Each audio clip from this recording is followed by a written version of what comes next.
Good evening. I'd like to call the regular meeting of the Royal Oak Schools Board of Education, September 14th, 2023 to order. And can we stand for the pledge, please?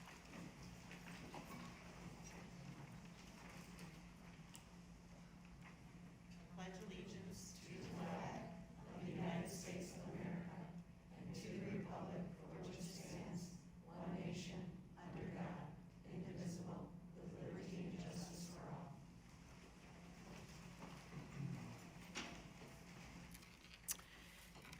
Thank you. Item 3, I have a statement to read about Royal Oak Commissioner Pat Perush. We wanted to say a few words in memoriam for Pat Perush, who passed away recently at age 72 after decades of service to our community. She was a city commissioner from 1979 to 1989, becoming mayor in 1989. She served 2 terms as mayor. Pat served on the Planning Commission for 14 years from 1979 to 1993. Then in 2014, when there was a vacancy on the City Commission, Pat stepped up to serve her city again and subsequently was reelected in 2015 and 2019. Pat also was one of our founding members of the Royal Oak Schools Foundation Board, and so we will forever be grateful for her to be part of the visionary team that started that foundation. Pat served on so many boards and committees through the years that it's hard to list them all, along with a practicing lawyer for more than 20 years before she retired in 2017. She had 2 daughters and 3 grandchildren and was married to Dave for 51 years. Pat has left a legacy in Royal Oak of love for our community and dedication to public service that we all aspire to, and we are grateful for all her work and community support. Her support of schools through her decisions and city work were greatly appreciated. She will be missed more than we can say, and our thoughts are with her family and friends. Moving on to item 4, standing approval items. Item 4.1, acceptance of agenda. Do we have any additions or deletions? Seeing none, the agenda is approved as presented. Item 4.2, approval of minutes. Can I have a recommendation, please? Mrs. Haynes?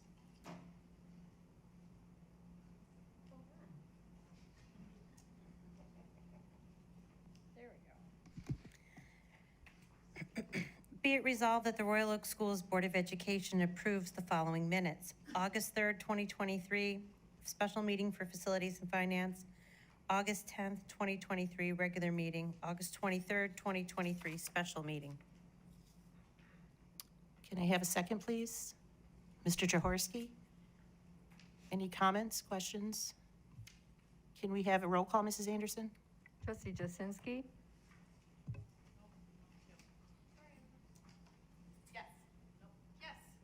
Trustee Haynes? Yes. Trustee Cook? Yes. I will vote yes. Trustee Jaworski? Yes. Trustee Alexander? Yes. Trustee Van Heitzma? Yes. The motion passes. Thank you. Moving on to item 5, proclamations and presentation. 5.1, Board Proclamation National Hispanic Heritage Month. Mr. Jaworski, can we have a recommendation, please? Absolutely. Whereas between September 15th and October 15th each year, Hispanic Heritage Month is observed by celebrating histories, cultures, and contributions of Americans whose ancestors come from Spain, Mexico, the Caribbean, and Central and South America. And whereas this tradition started in 1968 as Hispanic Heritage Week under President Lyndon Johnson and was expanded by President Ronald Reagan in 1988 to cover a 30-day period, it was enacted into law on August 17th, 1988. And whereas Hispanic Heritage Month began in the middle of September instead of at the start of the month because it coincides with National Independence Days in several Latin countries. Guatemala, Honduras, El Salvador, Nicaragua, Costa Rica celebrate their Independence Day on September 15th, followed by Mexico on the 16th, Chile on the 18th, and Belize on the 21st. And whereas America has always drawn its strength from the contributions of a diverse people, people of Hispanic backgrounds are advancing our economy, improving our communities, and bettering our country. During Hispanic Heritage Month, let us renew our commitment to enduring ours remains a society where the talents and potential of all of its members can be fully realized. and to honor the achievements of Hispanic Americans in Royal Oak and across the United States. Now therefore be it resolved, the Royal Oak Schools Board of Education does hereby proclaim September 15th through October 15th, 2023 as Hispanic Heritage Month for Royal Oak Schools. Thank you. Can I have a second? Mrs. Anderson, may we have a roll call, please? Trustee Haynes, Yes. trustee Cook, Yes. I will vote yes. Trustee Jaworski, Yes. trustee Alexander, Yes. trustee Van Heitzma, Yes, trustee Jasinski. Yes. The motion passes. thank you.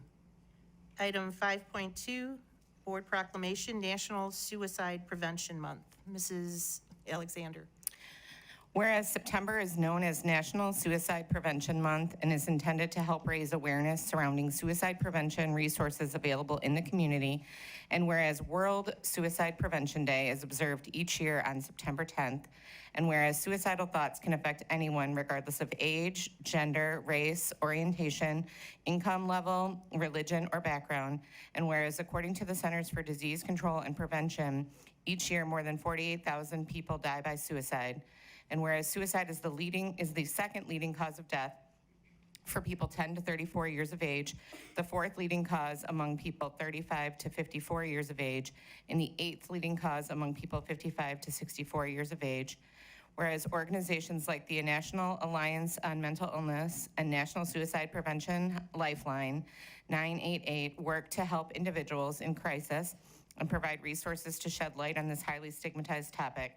And whereas every member of our community should understand that throughout life struggles, we all need the occasional reminder that we are all silently fighting our own battles. And now, therefore, be it resolved that Royal Oak Schools hereby recognizes September 2023 as National Suicide Prevention Month. Thank you. Can I have a second? Mrs. Cook. Mrs. Anderson, can we have a roll call, please? Trustee Cook, Yes. I will vote yes. Trustee Jaworski, Yes. trustee Alexander, Yes. trustee Van Heitzma, Yes, trustee Jasinski, Yes. trustee Haynes. Yes. The motion carries. thank you. Moving on to item 5.3, Dog Walkers app. Mrs. Fitzpatrick. Well, thank you very much. So we have a star among us, an entrepreneur. I'd like to call up Sarah Milligan to come on up to the front. Welcome, Sarah. So Sarah is a student at Royal Oak High School, and she participated in a competition from the WOAK makers for teen entrepreneurs. And I read the article all about you, Sarah, and I understand with your presentation tonight, I'd love you to just share a little bit about the project and how you came to be before us this evening. So congratulations to you. Of course, thank you so much. All right, so as Ms. Fitzpatrick said, my name is Sarah Milligan. Either stand here or sit. Oh, okay. gets you. Oh, I see. There we go. Sorry about that. No, good. My name is Sarah Milligan, and I'm an 11th grader at the Royal Oak High School, and I am the founder and CEO of Biscuit Beacon. And our mission is to elevate your everyday dog walks, and we do that through our app, Biscuit Beacon, where all of our users can add and update this map of public treat jars and water bowls, which you all may have seen in front of like businesses and homes. So everyone can access that and benefit from it. And then thank you to Ms. Sutterfield and Mrs. Fitzpatrick for inviting me to speak today. I assume that you guys found out about me, or actually I heard this from someone that you found out about me through the newspaper, so it makes me very happy to be here. All right, so I'm going to be talking about my journey in an incubator-style competition. I'll also be talking about the app, Biscuit Beacon, and more about how it works. And then I'll also talk about some of our current ventures and aspirations for the future. All right, so first is the WOAK Maker Studio, abbreviated to MMS, which is how I'll refer to it throughout the rest of the presentation. And as it says up here, it's a competition that truly made Biscuit Beacon a reality. So I found out about MMS through Peach Jar. Kudos to my mom for forwarding that flyer to me. And through that flyer, I joined the Discord community where this competition took place primarily. And from there, I signed up for the competition and I completed all of the steps that were required to get the funding at the end. All right, so initially, I wasn't even sure that I wanted to do this competition. I had started working on Biscuit Beacon for a month and a half about beforehand as a part of an online course that I took at school. And this was something that I designed and started building in an Android-based software. And I thought I could build it on my own without any help from other people. And I am so glad that I ended up finding people to work with me because I would have not been able to do it on my own. So eventually I decided I wanted to do this competition because the prospects seemed really amazing. It just seemed like a great opportunity overall. So I sought out first to find some team members, which turned out to be a little bit difficult. But I first reached out to a couple of my friends from school, and one of them wanted to work with marketing on the marketing side of Biscuit Beacon. And then after that, I couldn't find any developers that I knew in person, so I reached out to an online community where I had been previously a part of because of a course that I was taking for mobile app development. And I found two people that I worked with for about a year. One person from India and one person from Nepal. They were both high schoolers at the time. And we were working on building the app from scratch throughout the entire summer of 2022, which is when the competition took place. And they did most of the app development, but I also worked alongside them to build the app and also leading the app development. And in addition to app development, which was the core part of our competition application and what separated us from the rest, we also had, as I mentioned before, a teammate working on marketing. And this was really important to our path to success in MMS because a big portion of the competition was a voting round from the community that was a part of the WOAK Maker Studio. And she helped us gain those votes and also gain more awareness for Biscuit Beacon overall. And then the competition also took place over this summer, or the summer of 2022, over the most of the summer. Round one, we had to create a business plan, and we had to, after that, create a budget for the potential $1,000 investment that we would gain through round one. And then we had to create an initial video pitch, which was a 30-second to 1 minute pitch that described Biscuit Beacon and why the community should vote for us for round one. And then all of that led up to the voting session, which took place over a couple days, and that determined the top 10 teams, which would move on to round two out of the approximately 100 teams that participated. And we made second place in that round, so we moved on to round two. And during round two, each team received a mentor and a coach. The mentor was an investor from Brazil for our team, and she advised us throughout round two for how we could best compete in this round. And then our coach was a MODAC employee, and she also advised us throughout this round of the competition. And the competition portion of round two was primarily the pitching competition, which differed from the voting in round one.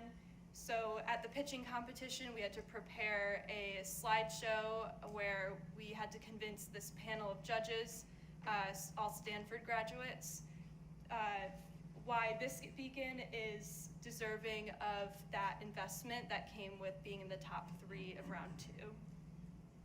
So eventually, after that pitching competition, we also had another round of voting, which accounted for about 30% of that final score. And together, those determined our scores for the top 10 rankings, and we placed second place, which meant that we gained some more funding. And then afterwards, we released our first beta version of Biscuit Beacon in October of 2022. And then after some more iteration, we released our first public version in March of 2023, this past spring.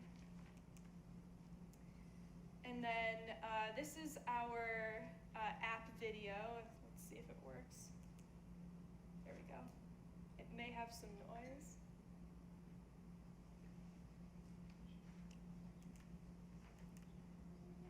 Okay, maybe it won't work, but you all can find this video on our App Store pages.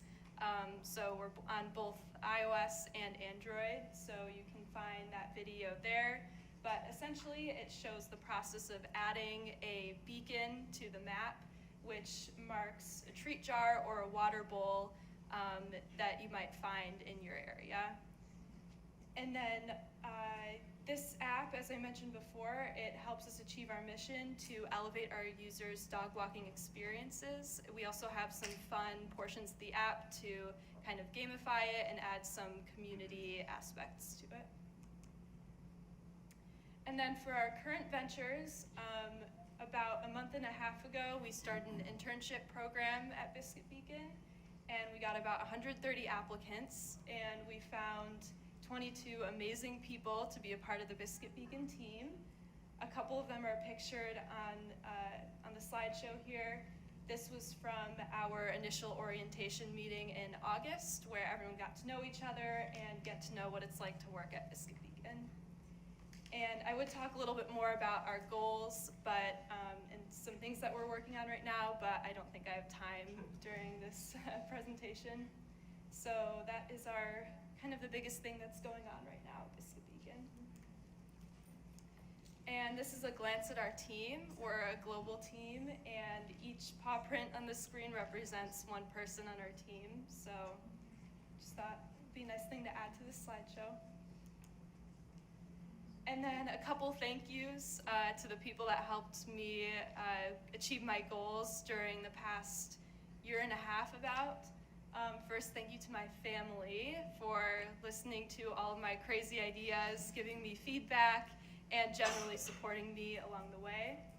And I'm also very thankful for the robotics team that I'm a part of, because it taught me many skills that helped me along the way, both on the technical and soft skills side, that would make Biscuit Beacon really hard to build without those skills. So I'm very thankful for that as well. And then thank you all for having me here and letting me speak today. If you have any questions, feel free to ask.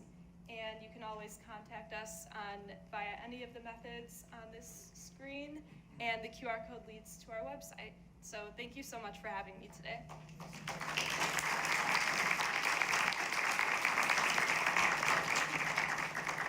Well, do we have any questions for anybody? Anybody have any questions? Very cool, I have to say. That is just very, very impressive, and to make it so global so quickly in such a short period of time is just amazing. So thank you for showing us the presentation, and I'm glad you have a large audience too. Thank you. Moving on, item 5.4, Eagle Scouts. Mrs. Fitzpatrick. Well, thank you very much. As the board has welcomed other Eagle Scouts before, we do like to honor them. We know how much work and time it is, all their lives actually, for our Eagle Scouts to earn that ranking. And I am very appreciative that those are brought to our attention here. So I'd like to bring up Alexis Allen and Andy Allen. Come on up. You can bring your family too. If you want to have a seat at the table. So when we bring them here, we give our scouts an opportunity to tell us a little bit about the project, what it meant to you and why you started that. And if you want to tell us where you're in school and your grade, a little bit about yourself, that would be helpful as well. So welcome. Hi, my name's Andy Allen. I'm a 10th grader at Royal Oak High School. My project, I live right across the street from Northwood Elementary, and I decided to improve the landscaping around the sign. So I dug out about 3 feet out from the sign. I put in some weed netting, some mulch, and then I planted some flowers and some different bushes around the side just to make it look nicer. Thank you. I'm Alexis Allen. I go to Royal Oak High School. I'm in 10th grade. Or, sorry, 11th. Not 10th. Not 10th anymore. My project was to build a planter box at a senior citizens home. And basically what I did was take Trex sticks, which is like a type of wood, I guess it's plastic, and build a durable planter box for them to use that's waist level, so people in like wheelchairs can plant flowers and stuff. And yeah.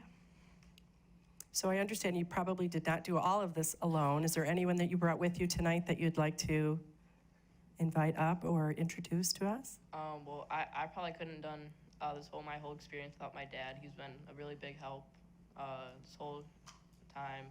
Give me a lot of leadership on everything I do, even outside of Scouts. And Dad's here. Yeah.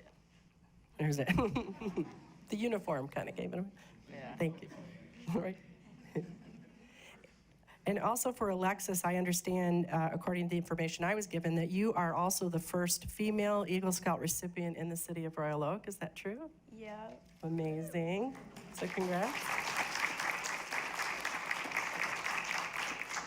So we really appreciate your commitment to our community to want to do these projects right in your very own city, and so that more people can benefit from your time and effort. And thank you to Dad for all of your work with them. We're very proud of you, and we're glad you could come here this evening to be honored for your achievements. And I always appreciate hearing about the work that our students do. So congratulations to you both. Thank you. You're welcome. Thank you very much.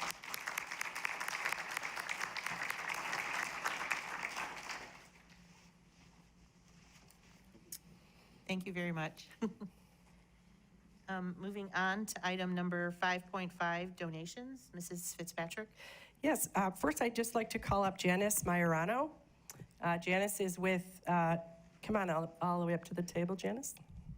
Janice is with our credit union, and as the board knows and our staff who are in the room know, our curriculum department embarked on a new initiative this year, which was a day and a half full of professional development, all kinds of things that our building principals put together, and more than 70 different presentations were put on by more than 80 of our own staff who stepped up to say that they wanted to present to their peers, share their knowledge and their expertise, and it was a huge success. But we also know that it could not have happened without the generous donations from our community partners. And so, Janice, if you'd like to just speak to your willingness to be a part of this and help us out. Yeah, absolutely. We were actually honored to support the schools in this way, just kind of a unique way, but really just to show our support for the community in general and schools. Some of you may know we've been a huge part of Royal Oak schools for a very long time and had, student-run branches and things in the schools. But huge emphasis on financial education. So really just reiterating that portion, and really just want to support the students, the teachers, the faculty, all of you for everything that you're doing every day for our community and for our students to make it better. So we stand behind you, and we want to show that in that way. Yeah. So we really appreciate it. And I know one of the things that our curriculum department under Dr. Ioannis also wanted to do is really give it the conference feel. And so we were proud to have new logos, the district logo and our credit union logo on all of the lanyards that went out to the personnel who participated in all of them. So it's a constant reminder to us that you're a strong community partner for us. So we appreciate that. Yeah, Amy gave me a handful extra we're gonna pass around to the staff so that they have that reminder too. So Good. That'll be nice, yeah, to share. So Oh, thank you. Yeah, so thanks for much. coming. Yep.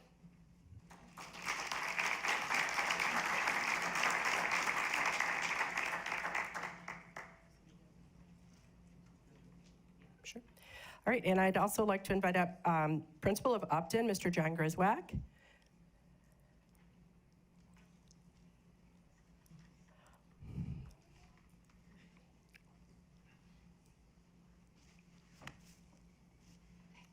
So, Mr. Griswack, if you would please explain to us this exciting opportunity for your staff and the students of Upton. All right, well, I'll set the stage and then I'll let Alyssa explain, because imagine getting a phone call on a Friday from a radio station telling them that one of your teachers had entered a contest and won. And so they needed to have her there at a certain time, and then having to figure out how the heck am I gonna get her to be there without knowing the surprise. So then, which was great to have because it was right before Labor Day, and so, you know, having that longer weekend to just kind of, you know, have the excitement of knowing that she was gonna receive this wonderful award. And then as it comes and I'm driving to school, I don't usually listen to music 95.5 on the way in. I'll be honest, I listen to my sports talk, but that morning I listened and thought, oh, and they said, oh, we're heading to a school now. And I'm like, okay, construction in Royal Oak is a little bit challenging, but well, you know, I got to get there. And so fortunately they had some War of the Roses and little interesting thing to get going. But anyways, I was get to work, and then there's people to greet me and to have Alyssa in the classroom, and I will let Alyssa tell about what happened and how she earned this wonderful award. All right, so I guess to take where John left off, I was in my classroom getting ready for the day. I had known that there was a possibility that this could happen. I called in the week prior. They were having a Cash for Your Class giveaway. So it was meant to be the 95th caller, and I just happened to be the lucky one that day. So they were each week picking one recipient, and they asked me on the original phone call if you could nominate a teacher, a classroom, or a school, who would you nominate? And of course, I said Upton. So I knew there was a possibility, but I had no idea, of course. Getting excited, thinking it could be, but not wanting to get my hopes up too high just in case it wasn't. So I had actually gotten a new student that morning, so I was showing her around the classroom, getting her oriented. And in walks the producer from Mojo in the Morning and says, "Are you Alyssa?" And I said, "Yes." And she said, "Is this your 4th grade classroom?" And I said, "Yes." And she said, "There's someone on the phone who wants to talk to you." And it was the members from the Mojo in the Morning radio show. And they had told me that I was the winner of $5,000 to be donated to my school. And the person from Moran Chevrolet, Brian Moran, the owner, was there to present. I got a nice big check. Everyone's always wanted one of those, right? The thing I like about it's dry erase, so if we wanted to make it 25, we can change it if we need to. just kidding. But yeah, so Brian Moran was there, and he shared with me that he actually has a son in 4th grade. So when he saw that I'm a 4th grade teacher, he, you know, felt very compelled to choose us as the recipient of the donation, which I thought was really awesome. And he was very excited because they all were, because they said, wow, this is a real surprise. Like, you could tell she was surprised, and I thought, okay, because I'm good at keeping things secret and quiet, but that was a hard one. But anyways, Yeah, we were very excited. Was going on right as the bell started ringing, so kids started coming in, and they're like, oh, what's happening? And they were, can we come in, can we not? So it was all very exciting morning. The staff members were all there and supportive too, cheering us on, so it was really awesome. And that's the story. Right. Well, that's a very exciting Yeah, story. congratulations. Does anybody have any questions? I'm just curious what you're going to do with your $5,000. That's a great question. I don't know. I've talked to some of my colleagues, and we've got some ideas floating, but I'm also kind of waiting to hear if there's any, you know, regulations on how we're supposed to spend it. But my class says that they would like to get a class pet with the money. Well, we have a dog app or a pet app that we can highly recommend. Thank you. And we'll have lots of water bowls all around the school, so it'll be Perfect. perfect. Thank you. So we'll meet with you after. Well, thank you very much. Yeah, thank you.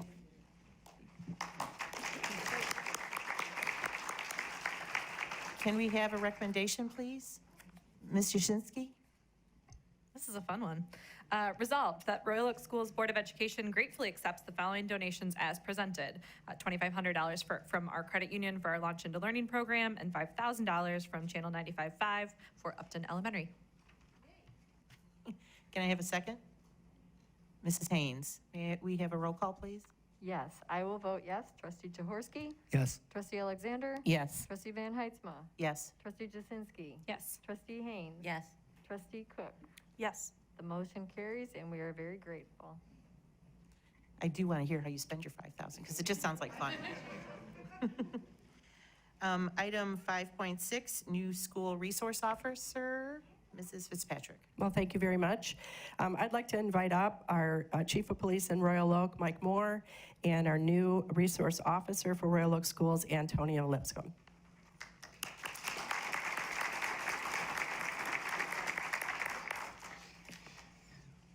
Thank you very much for having us. We don't get the opportunity to come out and talk to the board very often, so greatly appreciate the time to gather with you folks today. It's an exciting time for us. Many of you know Officer Joe Yerke. He was in the schools, I believe, for a little over 5 years, and he just kind of became the face of the school district. And his time came and went, and it was time to select a new school officer, so I'm excited to introduce Antonio Lipscomb today to you all. He has quite a bit of law enforcement experience. He came to us a little over 2 years ago, but he has quite a bit of experience working in schools and things, so I don't want to take all of his thunder, but I will point out a couple things that you'll pick up relatively quickly. He has an infectious laugh that you'll get to know. He's always jovial. He is always laughing, having a good time, but there's only 2 situations where you might not see that. I'm told if he is cold or if he's hungry. Those are the only times that anything will change. So, but I think I'll ask Officer Lipscomb to maybe explain a little bit of his experience and kind of how he found Royal Oak. Good evening. I found Royal Oak through the website. Yeah, I visited Royal Oak a couple times when I would come back. Most of my time was spent in Kentucky. That's where I went to college. I'm originally from Detroit, graduated, went to Kentucky on a band scholarship, and yeah, I don't know how I came into law enforcement. But no, so like I said, I used to come back home and visit Royal Oak, and it was a great town. I found out that it was a great town, and I'm like, oh man. So when I had the opportunity to move back home because of family, I have 2 small children, 2 and 3 years old. Little angels. I looked into Royal Oak, and my family didn't want me to go back into law enforcement. This was during COVID. I'm like, it's law enforcement. I've been doing this for as long as it. No, you're gonna be something. So to appease family, I came in as a dispatcher in 2020. Got to know a lot of the guys in the department. Got to talk and speak with, at the time he was Deputy Chief Moore. Talked with him, and I just loved the department and the city. Like I would ask to do ride-alongs with the officers and things of that nature. So I was like, yeah, I need to do what I know best in being a police officer. Get my jolly personality out here for everybody to see. So with the permission of Chief Moore and Chief O'Donoghue at the time, I was able to make the transition over to the police officer, and I've been enjoying it ever since. My last 2 years in Kentucky, I was a school resource officer. So when I heard about this position coming available, hey, let me throw my name into the hat for this position again. My biggest goals for wanting to be in a school liaison officer is to build close and fostering a relationship with students, staff, and parents. This way they can see other sides of law enforcement and let them know that, hey, we're here to help, not just hinder you guys. I think I bring that to the schools with my personality and, my experience. So we were very appreciative that the police department was a part of our kickoff, the Launch into Learning, but our opening day that we had with all staff, all employees of the district were at the Rams Auditorium on that day, and they were able to meet the leadership team and Antonio and really get to know him. And he was a part of our safety training that we did on that day and then continues to work with us. And in fact, I think he hit me up with 3 new ideas already for the high school, things that he'd like to see us look into in terms of that plan and getting to know the kids. And so we're just very appreciative to have you here and of the department's, constant attention to our schools and the safety of our families and our students here. So thank you very much for that, and welcome to the schools.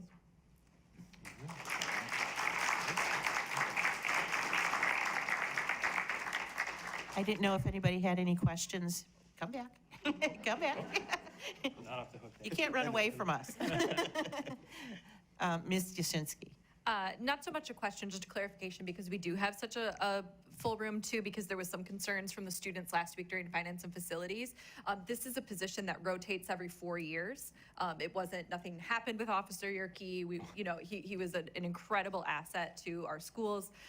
Very big shoes to fill, but we're excited that you're hitting the ground running. It's a complicated position right within our district, and we just want to make sure that relationship is important, and like you said, teaches the students about why you're there and why we need to be kept safe. So we appreciate that. I just wanted to say that about Officer Yerke because he's done an incredible job for us.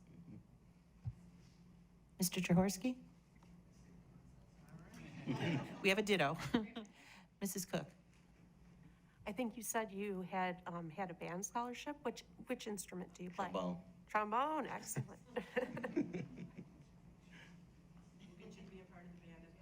That's what I plan on doing. I do. I'm jumping there when nobody knows. I just need a hat. That's the only thing. Same uniform. You just get in line in the back? Yeah, that's all. That's all I do. That would actually be funny. Any other questions? Well, welcome. We're excited to have you here. We're excited to have you as part of the team, and we're happy that you already have some ideas in ways that you want to help us further grow. So thank you very much, and thank you both for being here. Thank you. Thank you.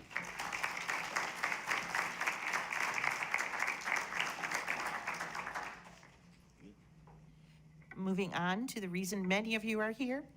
Item 5.7, excuse me, new teacher orientation. Introduction. Oh my goodness. Mr. Walensky, sorry. Thank you, Ms. Van Heidsma. Yes, we do have a little bit larger audience than we typically do. This being the first board meeting after the start of the school year, as has become a tradition, we've invited our new hires who are joining our team this year to be formally introduced. They came a little early for a meet and greet with all of you. For the past 4 months, I've been updating you as to how many employees we've hired for which positions, and as you know, we've hired a lot of new employees.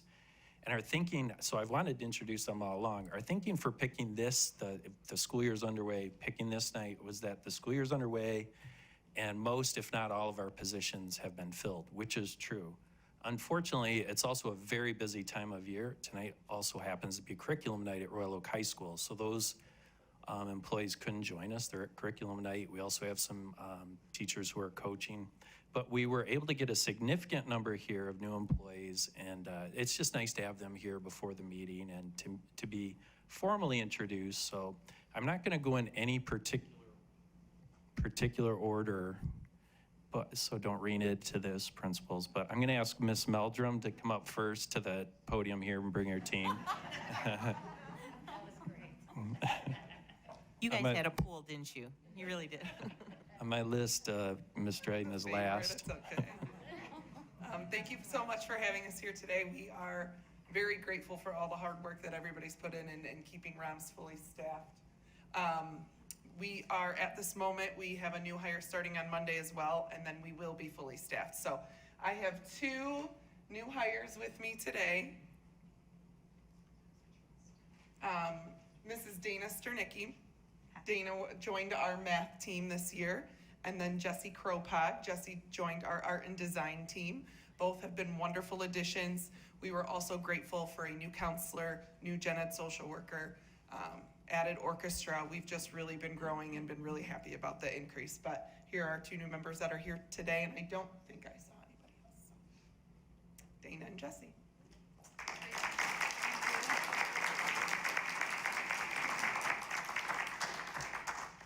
Okay, Mr. Boyer, principal of Adams Elementary, if you'd introduce your new employees. Yeah, I'd like to second the thank you for helping Adams get started this school year, fully staffed and excited about a lot of our new members. Today I have Lindsay Hill, who is our 2nd grade teacher with us this year. And we also have a couple of new parapros who weren't able to make it tonight, but a great addition to our team. Thank you.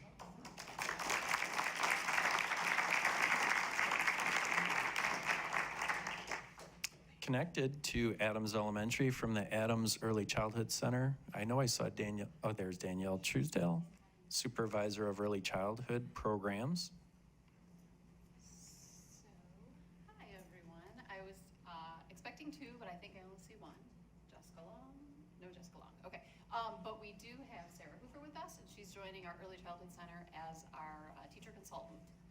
We also have Jessica Long that joined the team as our blended preschool teacher in our blended preschool program.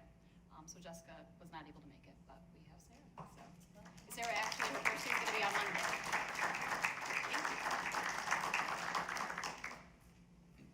Okay, and I'm next going to ask one of our new hires to introduce her new hires, Molly Boscom-Keller, our new principal of Northwood Elementary, who you met a couple weeks ago. We'll introduce at least two of her new teachers.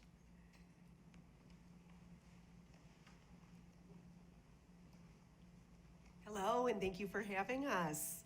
This is Elise McCutcheon, and she is our new Northwood second grade teacher. We are thrilled to have her. And we have a new paraprofessional, Crystal DeLeon, and we also have a new learning support specialist, Tracy Bloomfield, who wasn't able to make it. So we're really excited to be here, and thank you.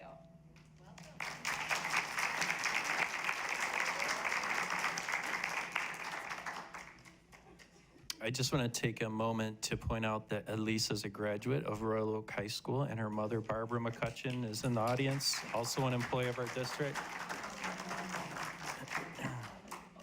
Okay, Dr. Parrott, principal of Oak Ridge Elementary, if you would introduce your new employees.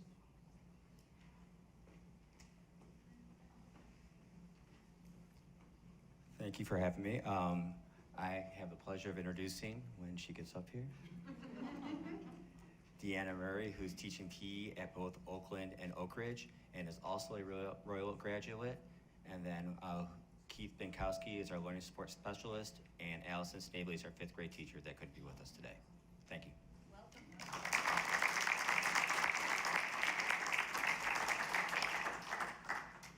Okay, Mr. Taylor, principal of Oakland Elementary. Also new to his role this year. Longtime employee of the district, but new principal of Oakland Elementary. I do. I win not only with the amount of people, but these are such great people. I'm so excited. So with me tonight, I have Molly McCarthy, who is our new kindergarten teacher, Stephanie McDowell, who is our new second grade teacher, Andrew Offerman, who is our new third grade teacher, Dean Murray, again, who is our new PE teacher, and also Stacy WOAK, who is a new paraprofessional in our building. We also have three other new paraprofessionals and a new Title I teacher and a new, there's so many of them. New ASD teacher, and we have a new speech teacher coming on pretty soon. So we're super excited, and we love our new additions to our team, so thank you very much.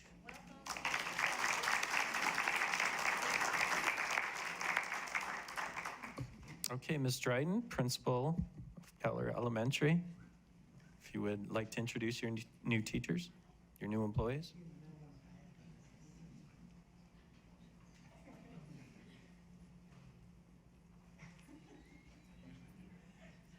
I thought you were going to save me for last, Pat.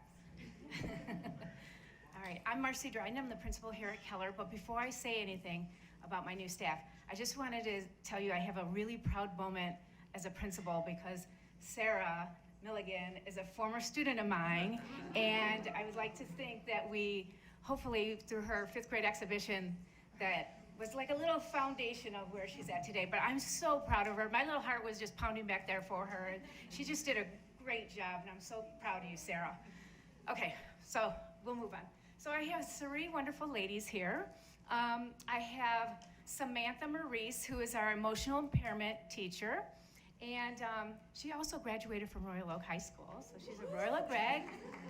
And we have Emma Kin, who is our second grade teacher. And then we also have Taylor, who was Smith, not Swift, who is now Adams, who got married over Labor Day. So this is our team, and on Monday, we are going to have a third grade teacher who is replacing a third grade teacher who went on to the middle school for science. Why you go to the middle school, I have no idea, but I'll just stick with my little people. But anyway, we're going to have Maria Jarecki, who will be third grade. And we're also going to have, for art, we're going to have Laura Hemmingson. So she's going to start as well. So that fills up our squad, except for 2 paras that we're waiting for. Other than that, our roster's pretty full, and we're off to a great start here. So thank you.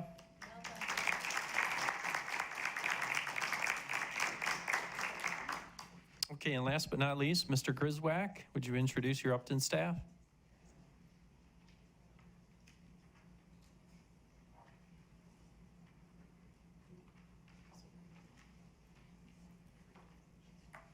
Well, good evening, everyone. Is this on? It's great to be here to introduce our new staff members here, but it is also interesting because Elise, the teacher at Northwood, was this big when I was teaching at Oakland, running around. And Deanna Miller, and Deanna was Miller at the time, but Deanna Murray I coached her and taught her t-ball when she was 7 years old. So, anyways, if that tells you anything about my age. Very excited to have new teachers here today, and I will start with Marissa Mitchell, who is one of our new kindergarten teachers. We were very fortunate to add a 3rd section of kindergarten this year because our numbers were so large. So fortunately, we were able to get a wonderful hire with Marissa.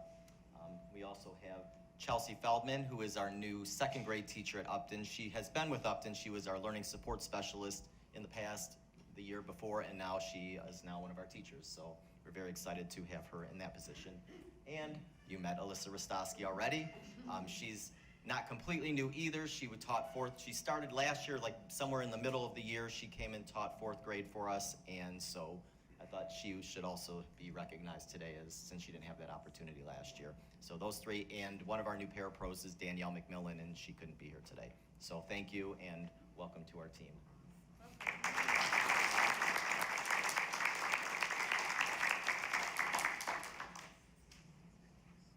Mr. Walensky, for clarification, so because of the high school curriculum night, are we going to open an invitation for high school to come, the new staff?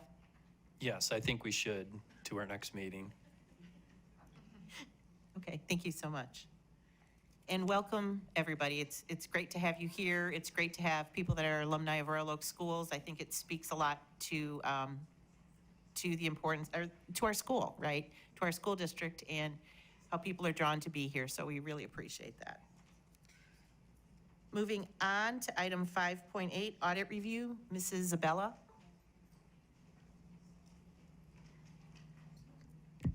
Thank you. We have with us Jamie Rivette from Yo and Yo tonight to present the findings of our 2022-2023 audit. If you just give me a second, I'll get her presentation started. So thank you, Jamie, for joining us this evening. Yes, thank you for having me.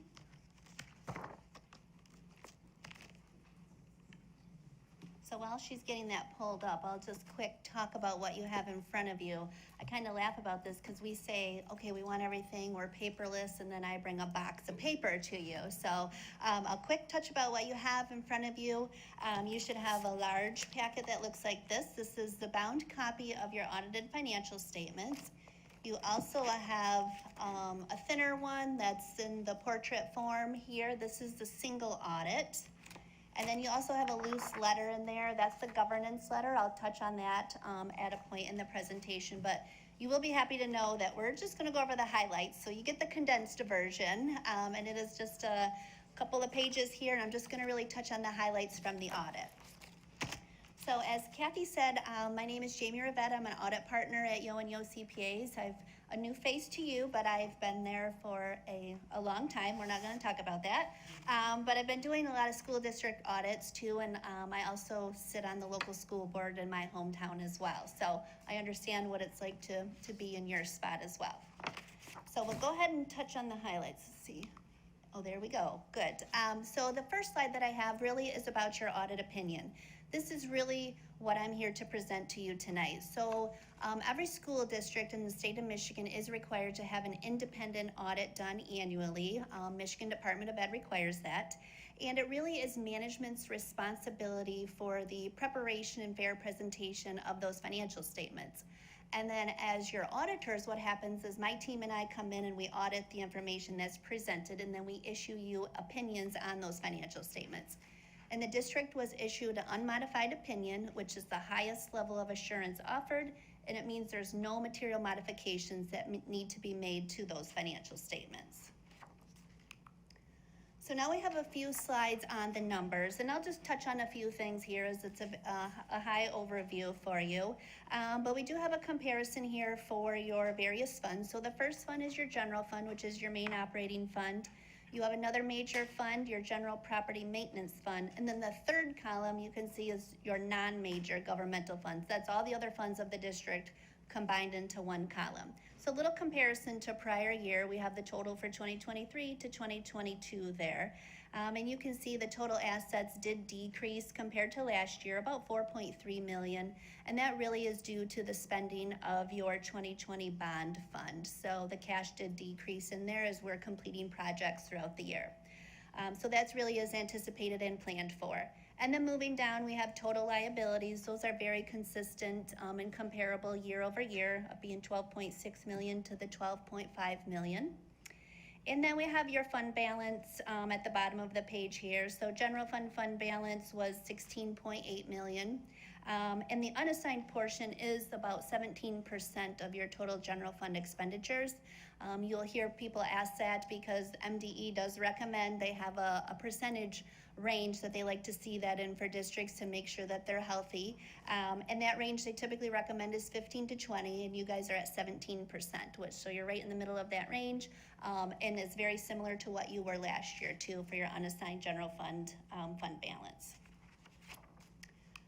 Now, my next couple of pages then are on the revenue and expenditures, and the funds are still lined up the same as they were.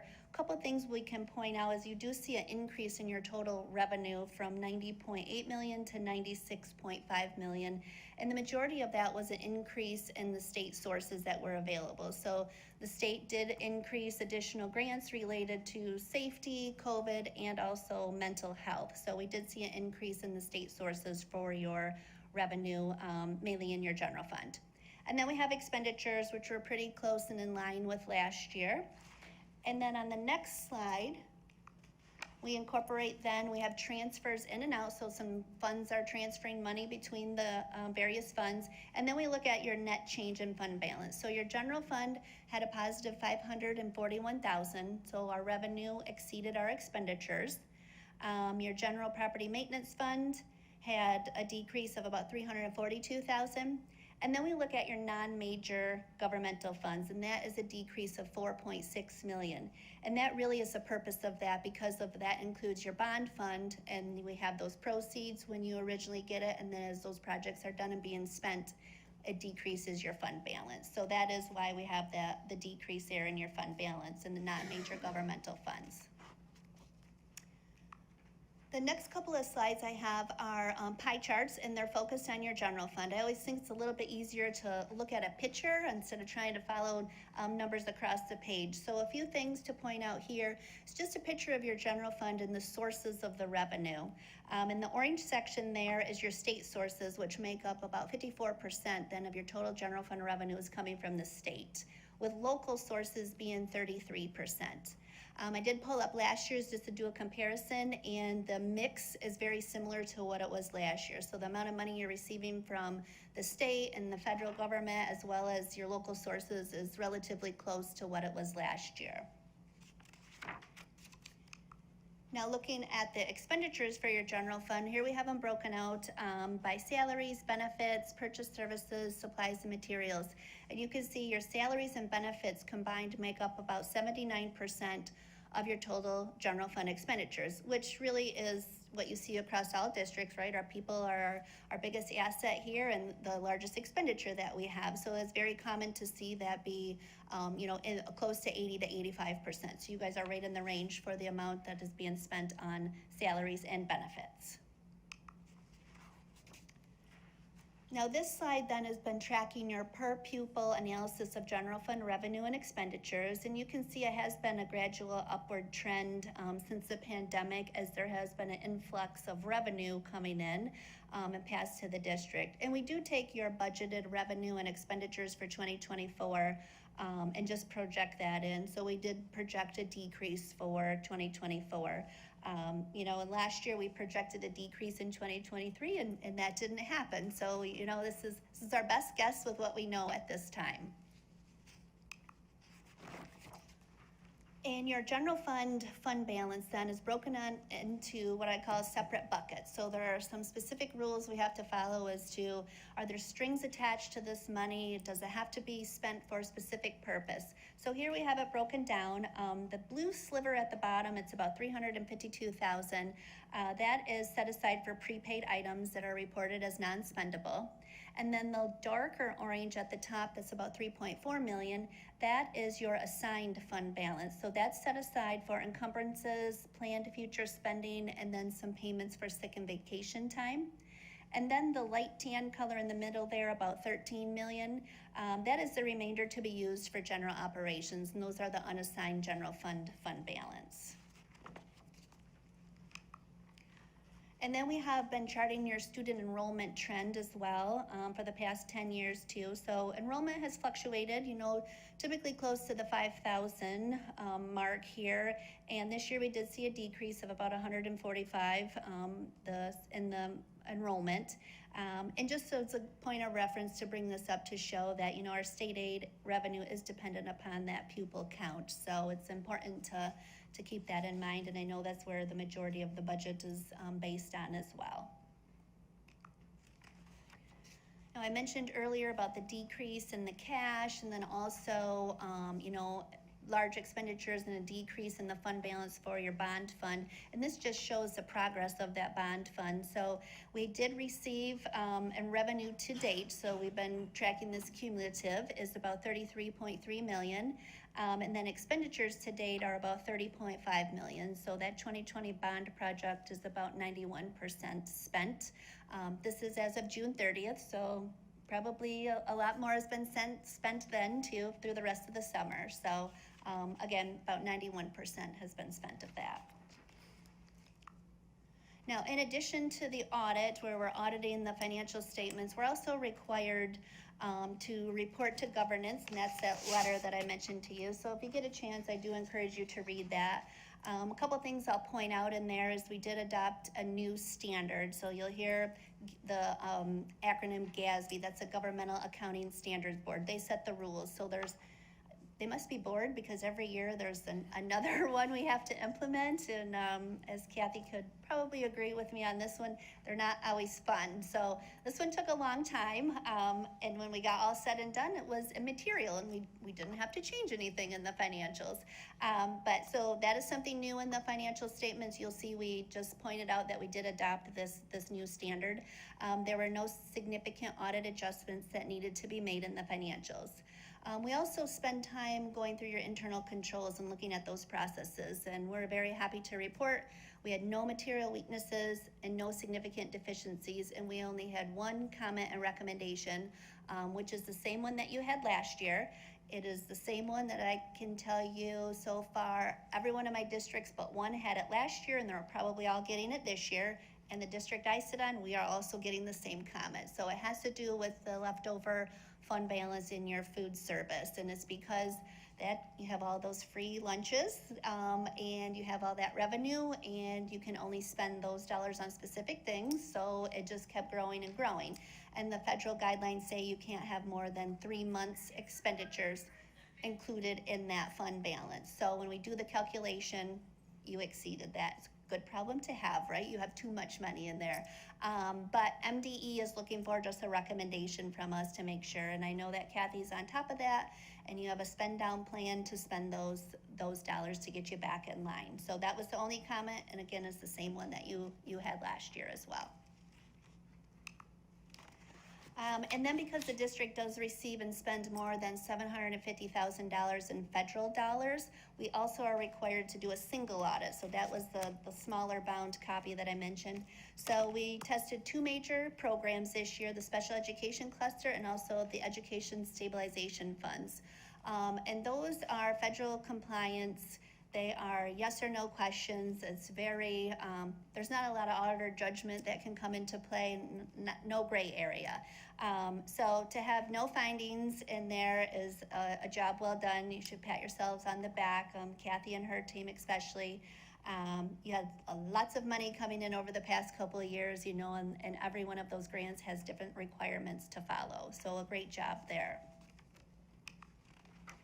Some future challenges, and these aren't new either, is the unfunded pension liability and then the unfunded post-employment benefit obligation too. So these are required to be reported, I don't know, probably 5 to 8 years ago now, and those are just those legacy costs that are a large expectation with a significant estimate in there too, that every district is required to report their proportionate share of those.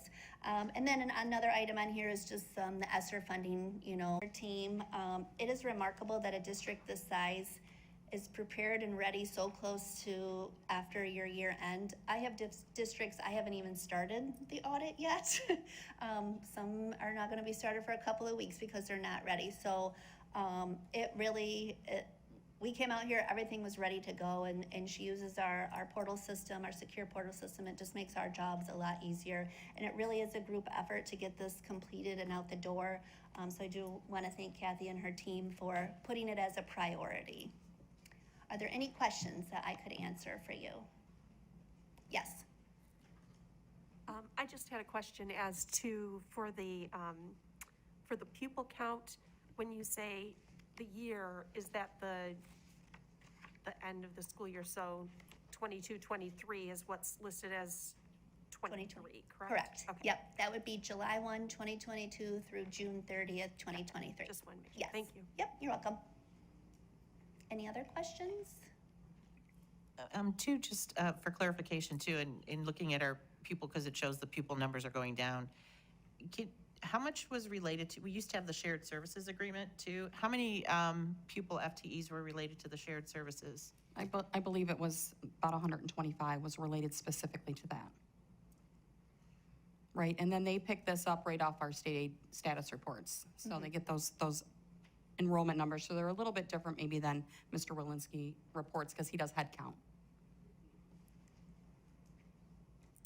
Does anybody else have any other question? Mrs. Haynes? Thank you, but I wanted to put a big kudos out to Kathy and her team because you run all of this like a captain. And we trust you. I mean, I trust you. I won't speak for everyone else, but implicitly. And we just want to thank you for putting it all together and working well and giving us, what was our grade? You get an A. We got A. A plus. So, Yes. But A plus to you, Kathy, and your team. Are there any other questions? Mrs. Fitzpatrick? Well, thank you. I too want to just echo what was said by Ms. Haynes, and that is that Kathy and the entire team in the finance department work cohesively. And Kathy says this a lot, and I'll just quote her here.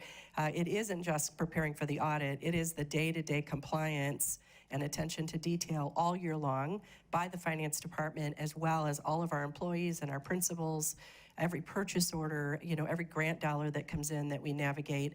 And just to remind you, you know, we came out of a $60 million bond. We're near the end of that, as you heard this evening, with the wonderful improvements to our buildings. And then at the same time with COVID, the influx of the very useful and helpful grant dollars, and those also come with rules and ways that we can and cannot spend them. That all has to be tracked, and then it is all reviewed in the audit. And so it's not day-to-day, it's not easy to do, and I do commend Ms. Abella and her team for all their hard work, even with all of these compounding factors. So I'm very proud of the district and to be great stewards of the money of this community in the school district. So thank you, Kathy, and your team.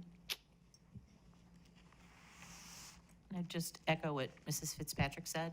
You know, part of our responsibility, right, is financial responsibility. So I think it's really important that, you know, we do so well on these audits. We are timely with these audits. We have the work prepared. I mean, it speaks to be that prepared at the time the auditors come in means that you're prepared all along. So that's really important. So we're very grateful for that. And so please thank your team.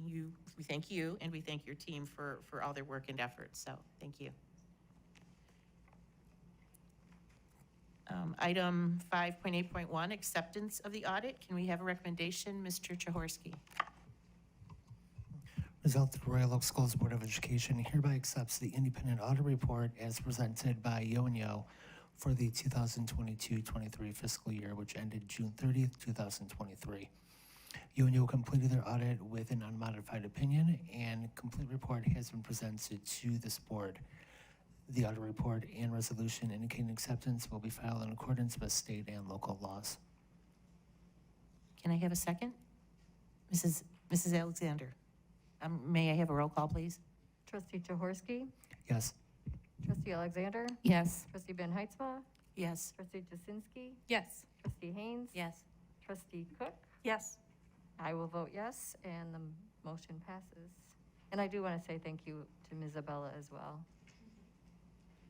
And I would just like to add thank you to Jamie for being here to do the presentation. And I know I'd always rather do the finance work than audit the finance work. So I have a whole appreciation for people that are willing to do that work. Because I always think it's easier to do the work than it is to audit the work. So thank you very much for being here. Item 5.9, strategic plan update. Mrs. Fitzpatrick.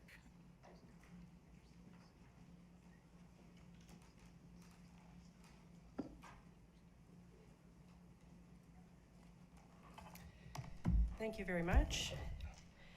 So as you know, for several months now, over a year, we've been discussing the strategic plan of the district, which has really resulted in gaining feedback from parents, from our students, our very wise students, for what they would like to see in the future of the district, our staff members, our board, and then a strategic planning committee, the long-range planning committee, which met several times over the course of the year. And you know, when we look at the goals that are set and we think about this school district, we operate every day and we're always seeking quality. And so because our district, you know, talks about this community of excellence, which we all take to heart every day as we do the work here, we wanted the strategic plan to be called Continuing Excellence. So the vision statement as a community of excellence also led us to look at a mission statement. And oftentimes mission statements are, you know, looked to say, who is this district, who are they about, and what do they value? So our mission statement that we have this evening that I'm presenting to you is Royal Oak Schools is an inclusive, diverse, safe, and student-first environment. Together as a community, we help develop growth-minded students who can adapt in a dynamic world as they learn. The principles that will guide our work throughout the strategic plan and really guide our day-to-day work in all of our classrooms. Royal Oak Schools values a diverse, equitable, and inclusive learning environment. Royal Oak leaders, faculty, and staff seek professional learning to help support all students, including a commitment to being a trauma-informed entity. And I've talked about with the board, and you've heard in our presentations before, our commitment to being more informed of how to help and support our students and our families in the community. And in Royal Oak Schools, the social and emotional needs and support of our staff, students, and families is essential. And so as the learning takes place in each one of our classrooms, these guide us. As a reminder, we have 4 main goal areas. The first is Goal 1, the most important, curriculum and instruction. Goal 2 is community collaboration, and that's the connections that the Royal Oak School District has with our surrounding community. Goal 3 is resources, both financial and our facilities in the district. And Goal 4 is the human resources. Mr. Jaworski? Does that move we take a 5-minute recess? Yeah, sorry, thank you. May I have a second? We're recessed for 5 minutes.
resume the board meeting at 7:47 p.m. Well, thank you. Sorry about the tech glitch there, but I do have it now. So the board has seen a presentation of these goals before. As I said, goal 1 is our curriculum and instruction goal, and the action plan A represents students learn best when engaged in authentic learning experiences. And so the strategies that will help us achieve that are listed on the left-hand column. We did add, since the last viewing of this that I presented to the board previously, we've now added timeline and dates of progress reporting. None of these goals are actually fully just achieved. They aren't tasks that we're going to check off when they're finished, but we will present progress toward the goals. And so each one of the administrators working with me in the cabinet, Dr. Ioannis, Ms. Abella, and Mr. Walensky, each are in charge of a goal area. And so as curriculum and instruction, Dr. Ioannis is in charge of goal 1. The responsible administrators are the cabinet members, as well as those that work with us in the administrative council, and also some specific committees like our IB steering committee that works with Keller, works with the students at ROMS and the high school. And so as an example, the first strategy is to create real-world inquiry-based experiences. For example, IB, our district reviewed and created curricula. And so as they do that, both Dr. Ioannis, the rest of the curriculum staff, and the IB steering committee would work on that. The district has made commitments to the IB programming through the general fund that you heard about this evening in the audit. That supports our IB training, our overall training and planning. And so as I go through these this evening, you'll see that every goal has action plans, strategies, and then we now have detailed those out with timelines, reporting progress, the responsible administrator, and budget impact. I'll also remind you that as we worked through the planning for this strategic plan, it was very important to those that gave us feedback that we are transparent about the achievement of these goals, that we talk about where the money's coming from, the commitments that the district is making in all of our goal areas, and that progress is reported regularly. We also said that it would be a living, breathing document. So this is not static. It isn't something that we say, next month we decide we don't want any of these anymore. And it also means that if something new comes up, or we have a new initiative and or focus for our work, that we can add that and amend this plan as we move forward. So for curriculum and instruction, the second action plan is that students benefit from timely and meaningful feedback. So when you think about grading practices, responses and feedback coaching that our students receive, when they do group work, all of that comes together. We want to reach deeper levels of learning through formative feedback. So it's not a single grade stamped in time with a given test. It's something that over time you give feedback so that it improves, people can make adjustments. And so from that, our progress and reporting timeline will be throughout. And for most of these, you'll see that at the semester break in January, we will do a formal review and a formal feedback and progress reporting on each one of these at a minimum. The third action plan for our curriculum goal is that students demonstrate readiness for what is next in their learning continuum. So this speaks to the transitions that our students make across our pre-K-12 through adult educational experience here in the district. And each time a student moves from grade to grade, or in our case from elementary to middle school to high school, or up into their higher education, that those transitions are meaningful to us, and we want to make sure that students are prepared for what comes next in the curriculum. So it's the responsibility of each classroom teacher each year, working with the principals and through support of the curriculum department and the district, that we are preparing the students to be most ready. Goal 2 is the goal that I'm working with, and that is our community collaboration. Our first action plan is that student experiences are enhanced by partnering with the community. So we are a district that's embedded. The district's boundaries are almost identical to that of the city of Royal Oak. We also have Students School of Choice who are here that join our schools and grades through that process. And so our timeline of progress and responsible administrators, primarily me, but I oversee the entire administrative council and all the staff in the buildings, and there are many of these that the budget impact is yet to be known. Depending on the projects that we select, that will dictate for us if we need to spend any additional dollars on those partnerships, or whether or not the partnerships actually bring revenue into the district. You saw tonight some substantial donations by community partners who are able to work with us. And so a change we made from previous iterations of this plan is it's not only money that would be spent, but it also may be money that's taken in. And so we changed that to be budget impact as opposed to cost. The second action plan is that the district systems are essential I'm not sure what happened on some of these, I'm sorry, to the collaboration with neighboring businesses and organizations. So not only do our partners help us and support our initiatives, we know our students are supported by these through internships, mentorships, chances to hold jobs within the community, to use our community expertise as coaches for them in the things that they are pursuing. We have some students on our board and that we want to give them as many experiences as we can. We collaborate with the community colleges in the area. We offer early college credit to our students, et cetera. And so each one of these would be driven under the community partnerships goal. Goal 3 is to responsibly optimize the use of all financial and physical resources. So the funding that comes into the district, either in general fund or those that are specialized grants. We also want to be sure that we are being good stewards of the money, and so Ms. Abella oversees this along with her department members. And as I said earlier as well, this is really the strong action and the commitment to this quality of work by everyone who makes purchases or makes recommendations within the district. The second action plan under goal area 3 is with regard to the facilities. Royal Oak Schools has a long history of making a commitment to keeping up well-maintained and adequate facilities that go beyond. We want to offer our students that learning environment that matches what's going on in the classrooms and within our curriculum. And our community, over time, this is my 7th year in the district, but well before me, this community has supported many initiatives to support the school district. And so we're very appreciative of that. And so we also wanted to be sure that as we look at things like strategy A, which is to explore the expansion of pre-kindergarten offerings, you know, this year we have 6 sections of developmental kindergarten in our elementary schools. They each have their own, and that has doubled in size from last year. We have a number of students who take part in our ECC program that Ms. Truesdale oversees. And so we know that that's meaningful to the community. And it came out in our discussions that that's one thing they would like to see us explore. How else can we meet more needs of the community and the families of Royal Oak before coming into our pre-K through 12 curriculum? Goal 4, and they have one action plan, and that is with regard to the human resources, all of the employees that we have in the district. We probably have over 650 employees in Royal Oak Schools. That is everyone who works or contributes to the district in some capacity. So the action plan A is to create an optimal workplace environment that is desirable to both a diverse pool of potential employees and is provided for all employees who want to stay here long term. So this speaks to what we've talked about before as a goal for human resources, which is that we not only want to attract good teachers, good staff, those that want to work here in the district, but we also want to retain them once they're here.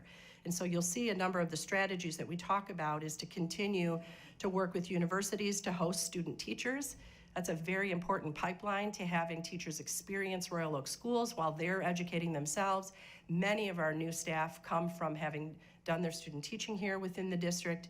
And we also want to take a close look at the needs of our current staff. And so we want to work on creating an awareness and a greater, meet the greater needs of the staff who are here. Okay. So I will be presenting to the community at the State of the Schools address in September on the 28th. And at that time, in addition to what we've presented this evening, we're going to put this into a more usable format. I'm working with Amy Murphy, our communications specialist, and we've mocked up some drafts which are not presented tonight in case we had any changes or modifications that we wanted to make. But the graphic organizer will be what we call a one-pager, which would be something that would be very easy for us to use and explain our strategic plan to our community and for people to reference. It will be a living, electronic document so that as they click on the different components themselves. They can get to the specific details that you saw in the chart regarding timeline or expenses. And there will also be a live document so that as we make changes or modifications, you can dig deep into the detail and see any of the updates. Also, all of the updates that we would present, as well as the plan, once approved by the board, will all be on our website and will be easily accessible there. I would like to take the opportunity to thank, just dozens and dozens of our community members, our teachers and staff, and again, the input of our students who worked on this, because they put a lot of thought and effort into a district that they're very proud of and that they love to work in and live in. And we really did, I believe, a good job of capturing those. And I'm also encouraged that this is a document that the district will review often, that we will talk about and present to the community often, and it will drive our work so that as we make decisions either day-to-day in the district or you as a board, that you'll use this as a guide for those decisions to see if it fits our mission and our values within the district as we move forward. So with that, I will take any questions that you may have.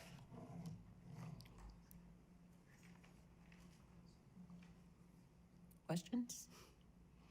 Matthew? I wanted to ask about your ongoing strategy in regards, you said to grades in specific and the use of Canvas versus MyStar. I believe sometimes there's been a little bit of a rift between those two methods of grade reporting.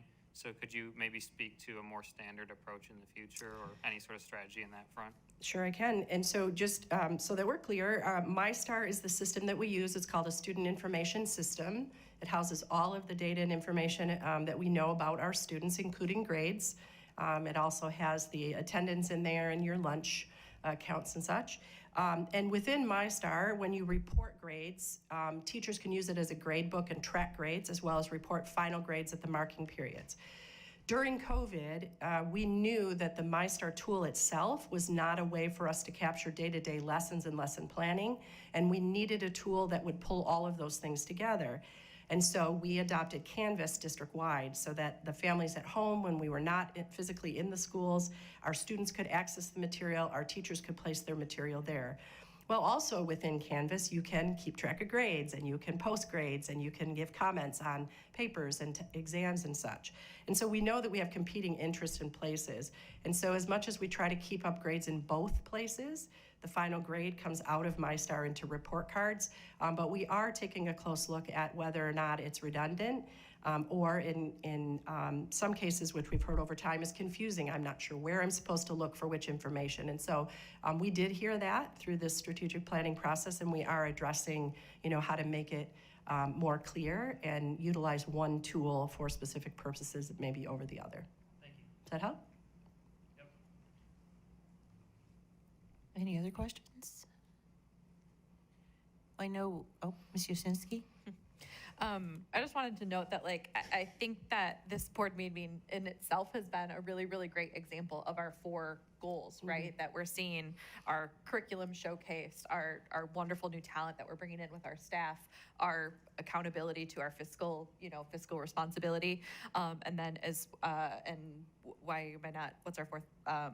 Community partnerships. Right, community partnerships, right, in terms of the networks that we're building to fund some of these initiatives, right, and the support of our students and these networks with things like scouting and all these wonderful things our students are doing. And so not to put too fine of a point on it, but I just think that there's a lot to be proud of, and this has been a really fascinating experience to be part of, right? It's been very, very thoughtful, and there has been a really thorough set of meetings and different opportunities to participate, and I'm proud of this, but I am looking forward to the ways that we're going to sorry, I keep turning it. I don't know. Sorry, Mary Beth. I'm looking forward to the ways that the board has already talked about committing to reporting out our decisions based on these goals. That I think it's going to keep us all really aligned, and I'm looking forward to that. Thank you. Anybody else? No. Thank you, Mrs. Fitzpatrick. You're welcome. We've had a lot of conversation related to this strategic long-range plan, and are grateful to the community for coming to the sessions that we had, doing a lot of sticky notes and white sheets and all the work that we did, thought exchange that we had done. So Thank you very much. You're welcome. Can I have a recommendation, please? Mrs. Anderson? Whereas Royal Oak Schools has been engaged in a long-range planning process, this planning and direction allows the district to continue to build an educational system that is fluid, meets the needs of staff and students, and addresses issues and barriers in a timely manner, and by doing so, would allow the plan to remain a living document. And whereas the long-range planning process has resulted in the development of a strategic plan which has been communicated to the Board of Education, and whereas quarterly updates and biannual review of the strategic plan will be provided to ensure it continues to meet the needs of students and staff, now therefore be it resolved that the Royal Oak Schools Board of Education accept the long-range planning document presented on September 14th, 2023, and approve the implementation of the strategic plan, continuing excellence, as our guiding document for the work in the district. Thank you. Can I have a second? Mrs. Alexander, can we have a roll call, please? Trustee Alexander? Yes. Trustee Van Heitzma? Yes. Trustee Jasinski? Yes. Trustee Haynes? Yes. Trustee Cook? Yes. I will vote yes. Trustee Jaworski? Yes. The motion carries. Thank you. Appreciate that. Moving on to item 6, reports. 6.1, diversity, equity, inclusion. Mrs. Fitzpatrick. Well, thank you very much. We have had quite a bit of work going on in our commitments to DEI in the district, and I just wanted to give a summary thus far. The district's JEDI Council, Justice, Equity, Diversity, and Inclusion, started in June of 22 and now acts as our steering committee.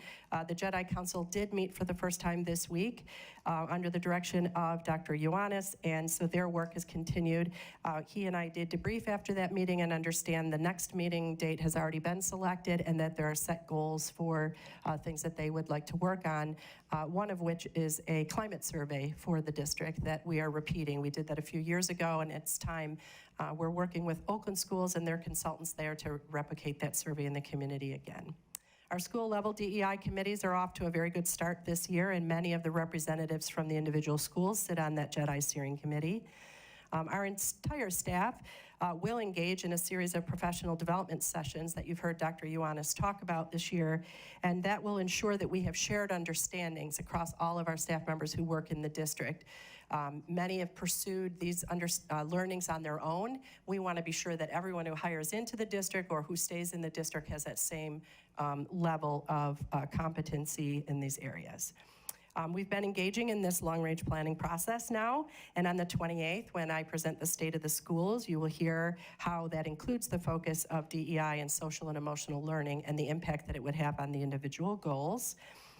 During our back-to-school professional development that you heard about, and you will hear a little bit more about, our launch into learning, we're very fortunate to have a collaborative relationship with Shenandoah Sheffalo, and she is an expert in trauma-informed and really has worked with our leaders and all of our staff. I'm very proud to say that we have 3 cohorts now who have been fully trained. We have a 4th that will be starting, and in addition to that, we've had a couple dozen staff members who've stepped up to take her training to a trainer of trainers level, so that not only are we learning from Ms. Sheffalo, we're also training our own staff who can build internal capacity for this work. Our PTA, PTSA organizations also have diversity committees, and I know they are off to a good start, and our elementary PTA meetings were held this week as well. And also our PTSAs, the DEI committees, our WOAK, the Board of Education, and RAMPA all hosted a successful back-to-school event back behind Royal Oak Middle School, the Get Connected event, where families came and were able to hear about resources that they can access as families and really network and collaborate with other parents in the community, as well as meet our administrators and our board members. And I know that that was a very successful event, ran out of ice cream, in fact. And so we were very proud of that. So to date, those are the things that we have been working on, and we remain dedicated to this work. Thank you. Any questions? No, thank you for that report, and thank you for, again, the tie-in as we saw the long-range planning, the long-range plan, excuse me, and how all of this work is is just part of that work throughout, which I think is critical, and how committed we as a board and the district are to this work and the importance and this work and in meeting the needs of every one of our students and staff members. So thank you. Moving on, item 6.2, student representatives to the board. Alex and Matthew, I'll let you take turns. Thank you. Well, hello everyone listening and attending. My name is Matthew Matola. I'm a current 12th grader at Royal Oak High School, and it's my pleasure to serve as a student board representative, or school board representative, student representative here this year. I would just want to let everybody listening know that I am available as a resource for students and community members to get in contact with the board, voice concerns. If you have something that needs to be brought to their attention, you can always come and contact me. And I sort of would like to act as a linking measure in that capacity. Recently, we were at the Raven Rally, which is sort of the school's club fair / fall sports showcase. And we had a booth there and we got some interest. We had some people interact with us based on some things they'd like to see the board discuss. And I was heartened to see that sort of first step being made. And I'd like to continue to expand, with the help of the board, our influence in the high school this year. I would also encourage, not related to this, but anybody who is within our schools to join clubs, join activities, and get connected to our community, because it does make our schools a much stronger environment when everybody is involved in something that they do care about outside of school. So I'd also like to encourage attendance at our upcoming community events like homecoming coming up. The game is the 29th, and then the 30th is the dance. We have some more home football games to close out the season. We've got the play coming up in November, the musical coming up in November. So there's all sorts of things you can do to get involved in the community. And if you have things or concerns you'd like the board to hear, please don't hesitate to come up to me in the hallway at school. I will always have time to listen to you. And you can also talk to Alexander, who I will now allow to take the floor. I'm Alex Britton. I'm excited to serve as your school board representative here, and pretty much I don't know if I could put it any better than Matthew put it. Piggybacking off of what he said, everything that he stated is correct for me, and I will go by that as well. And I think just, the school and myself, everybody involved, the students, our staff are excited to get into the school year. Thank you. Does anybody have any questions for our students? Well, thank you for being here. And we did, just for everybody's benefit, we did kick off the year. We've started some conversational meetings, I like to call them, just to kind of get their feedback and ideas that they have for ways of connecting with students in the school, which is really important. So who better knows how to connect with students than students? So we're looking forward to this year and with all of our student board members. So thank you. Oh, Mrs. Fitzpatrick. I just wanted to add that based on feedback from our students during this process and some from some neighboring districts who participate in this, the board members will be working with me and the high school to schedule some lunch and learns, a chance for us to bring some treats or free lunch out to the kids and meet with small groups of students to get their feedback, possibly based around a topic or just open sessions. And so the students of the high school can look forward to that. We will make those announcements at the high school and rely on our student board members to help convey those dates. Those should begin in October. And we'll be meeting regularly with the kids to just give a different group of kids a chance to talk with me and with the board. Thank you. Okay, thank you very much. Item number 7, communications. Mrs. Anderson? We have had a few communications since our last meeting. Elaine Jerkins regarding her feeling that only the loudest voices are being heard.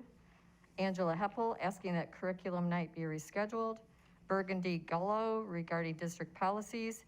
Asia Powell regarding enrollment. Gary and Patricia Grundy regarding school signs. Jennifer Ward about the fencing at Adams and a porta potty. Jennifer Van Every regarding the search for a new high school principal. Thank you. Moving on to item number 8, public comment. If you would like to make a public comment, a person may address the board on an agenda or non-agenda item by completing a note card located inside the boardroom and place the card in the basket prior to the citizen public comment period. Each speaker is limited to 3 minutes. If you need more time, you are offered a second opportunity to address the board at the end of the meeting with an additional 3 minutes. Please address the board as a whole and not individually. Public comment is not intended for the exchange of dialogue. This is a time for members of the public to express their views. We are paying attention to your comments and appreciate them. However, school board members do not respond to public comment during the meeting. Questions that arise from public comment shall be referred to the superintendent or their designee for review, study, and possible future response. Thank you in advance for your cooperation. I have Elaine Jerkins.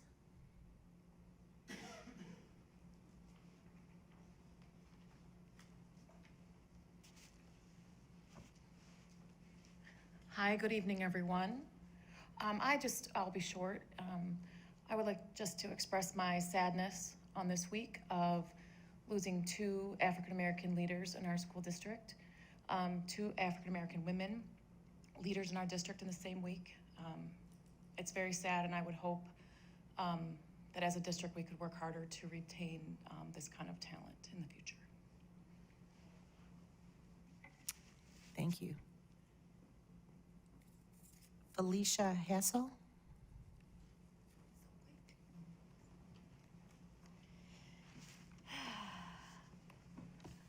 Well, first, as a single mom in this district, I really would hope at other meetings that public comments could be made a little sooner, because as a single parent, as you know, child care is an issue, and sitting here this long definitely takes away from my parenting. Second of all, I want to echo that young lady's comment. As I sit here again as a single African-American parent, I look at you all here, and it's not representative of me. And the fact that 2 African-American women are no longer with the district saddens my heart. It makes me question if my child and me are really going to benefit from this school district. Because again, we're not represented here. And I hope this doesn't play into, or another win or a peg into the system of white supremacy and racism. Have a great night. Thank you. Lakeisha Morrison.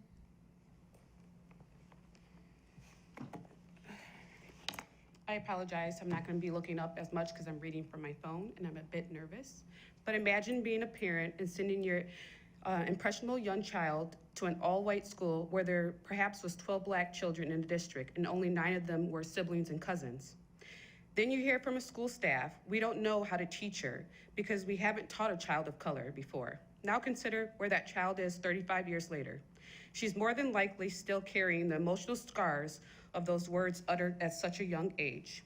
As a former Royal Oak student attending pre-K through high school in Royal Oak, and now as a mother of 3 beautiful children of color, I'm beyond disappointed and sad at the recent firing of one of Royal Oak's few district leaders. This information was not provided to the families in the district. Sadly, I personally had to find out via Facebook. The decision was a hush-hush moment and left me deeply concerned for my children's future. This decision is disheartening because my children hardly sees reflection of themselves in their teachers and administrators. They were fortunate to have someone to advocate for equity and inclusion, an experience I personally never had growing up in an all-white school in Royal Oak schools.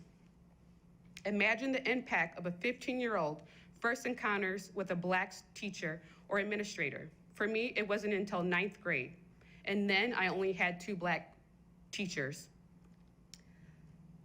Royal Oak finally took in the steps in the right direction by providing my children with a role model that they could look up to, only to have that taken away. This leaves me questioning the true importance of equity in their hearts and actions. As a reminder, when firing black leaders, it discourages inspiring black educators and leaders from pursuing careers in education and ultimately reducing diversity in the field. It disturbs the stability of growth and leadership within the school, hindering development of long-term educational strategies and impacting education for our students. Lastly, when a Black leader is dismissed, it negatively affects the sense of belonging among students, particularly children of color, and destroys the trust in the education system. In summary, the negative impact in firing a Black leader or Black leaders in school extends beyond individuals involved, leaving the everlasting marks on students like me, who had to work double hard at overcoming the challenges posed by unsupportive educational environments. The system failed me, but I'm determined that it won't fail my children. Yes, that Royal Oak student that was mentioned earlier in my speech was me.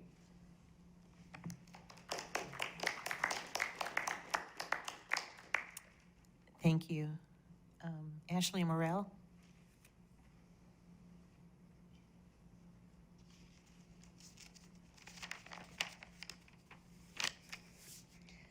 Good evening. My name is Ashley Morel. My pronouns are she, her, and I'm here tonight as a mother, a teacher, a DEI practitioner, a community member, and as a white person addressing this white administration. Tonight, I won't be speaking to whether our DEI coordinator should or shouldn't have been fired, but to address what remains true, no matter what your assessment of her may be. Your silence surrounding this dismissal is proof that we are not embodying equity here in Royal Oak schools. Equity isn't about adding more observances to a calendar, having MLK Day of Service, or adding diverse books to the classroom. Equity means that when you have to make a difficult decision, that you put those who will be most impacted at the heart of your strategy. You hear what their voices tell you. You've heard them tonight. You trust in what is being uplifted. You move with that knowledge, and you course correct when you receive feedback that says otherwise.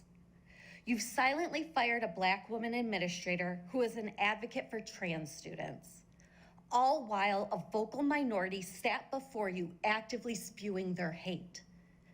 Many folks had someone they considered an ally taken away from them, and no one here tonight has explicitly and publicly acknowledged that impact, no matter what your intent was, and that impact is much more important than your intent.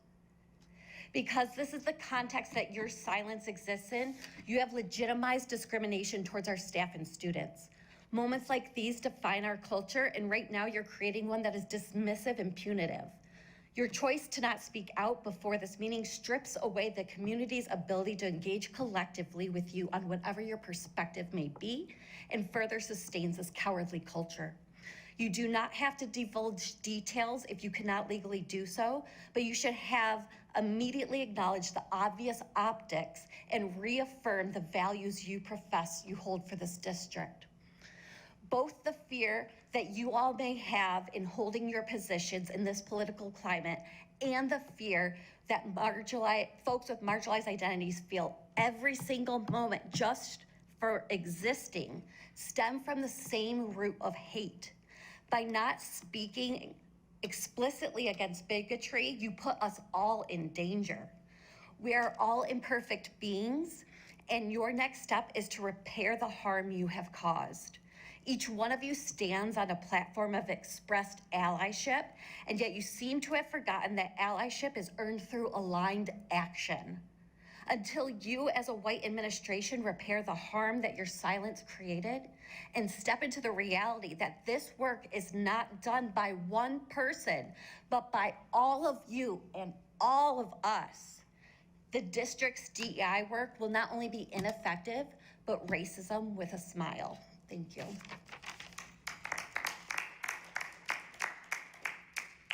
Thank you. Terry Moncrief, I think. I'm sorry. Good evening. I'm here as a Royal Oak resident, and I just wanted to say kudos to the board for your proclamation on Suicide Prevention Month. It's such an important issue, and as it was said, many people have battles, and your students do too. I want to say I love the strategic plan mission statement, and I do hope with listening to some of the comments that were just made, that you do really true commit yourself to diversity and inclusion and equity. Thank you to the board and to this administration, though, for the hard work that you do. Thank you. Dana Rockwell?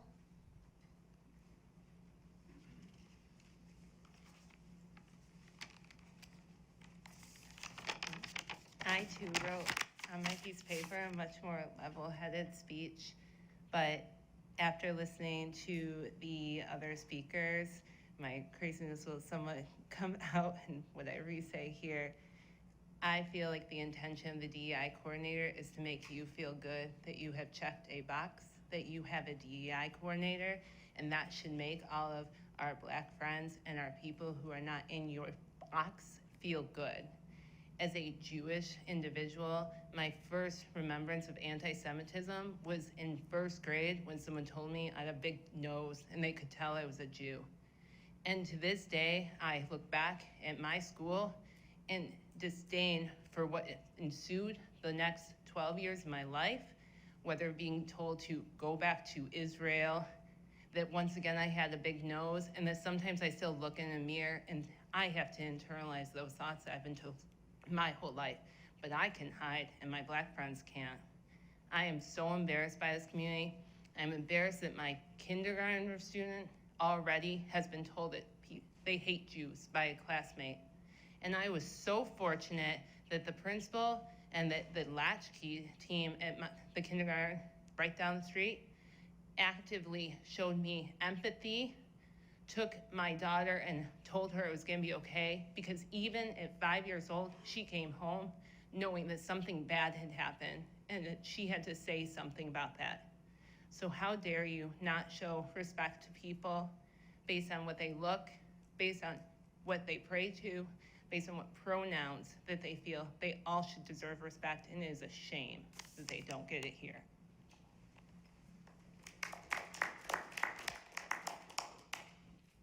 Thank you. Carrie Rybar?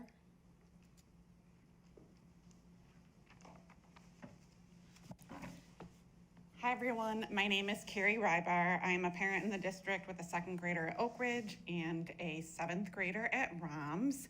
I echo all the sentiments of my previous parents before me. But today I really wanted to focus, especially since it is Suicide Prevention Month, on supporting and uplifting our trans, queer, LGBTQ students. In my day job, in my career, I am a public health professional where the bulk of my job is around data and evidence-based decision-making for governmental entities, putting evidence into action.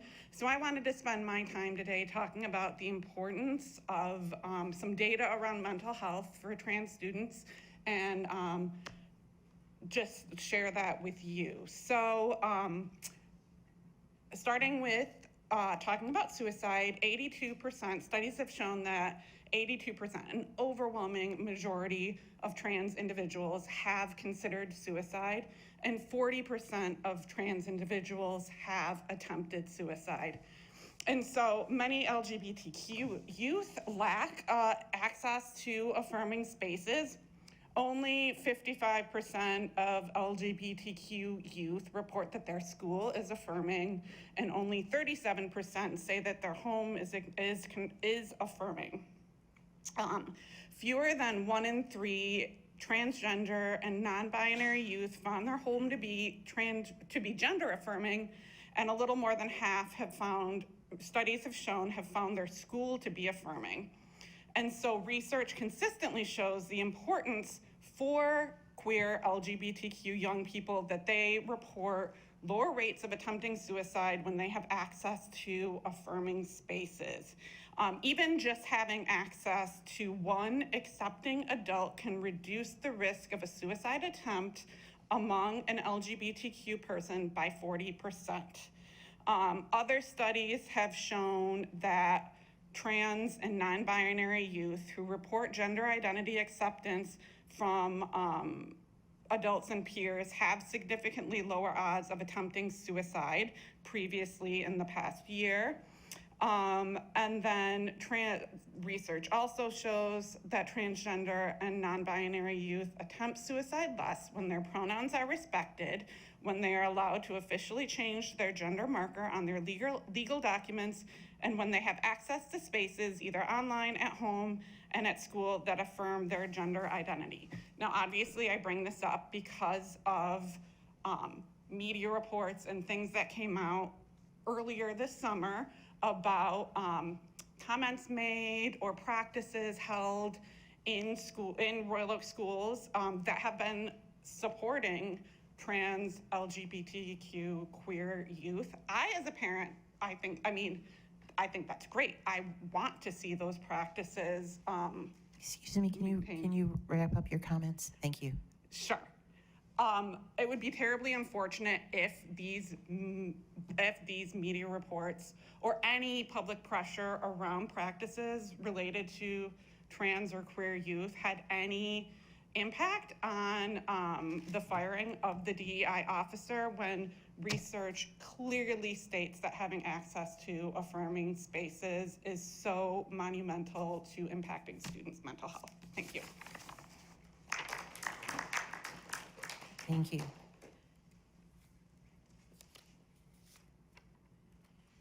Thank you.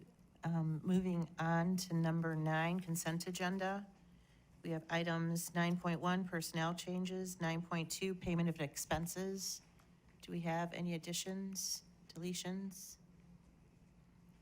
Seeing none, consent agenda is passed. Number 10, matters for discussion action. 10.1, superintendent, Mrs. Fitzpatrick. Thank you. Item 10.1.1, just to bring it to your attention, would be the Board of Education PTA liaison assignments.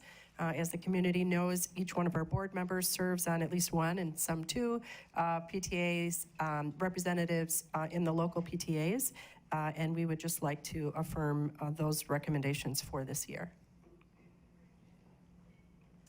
Can I have a recommendation, please? Mrs. Alexander. Sorry.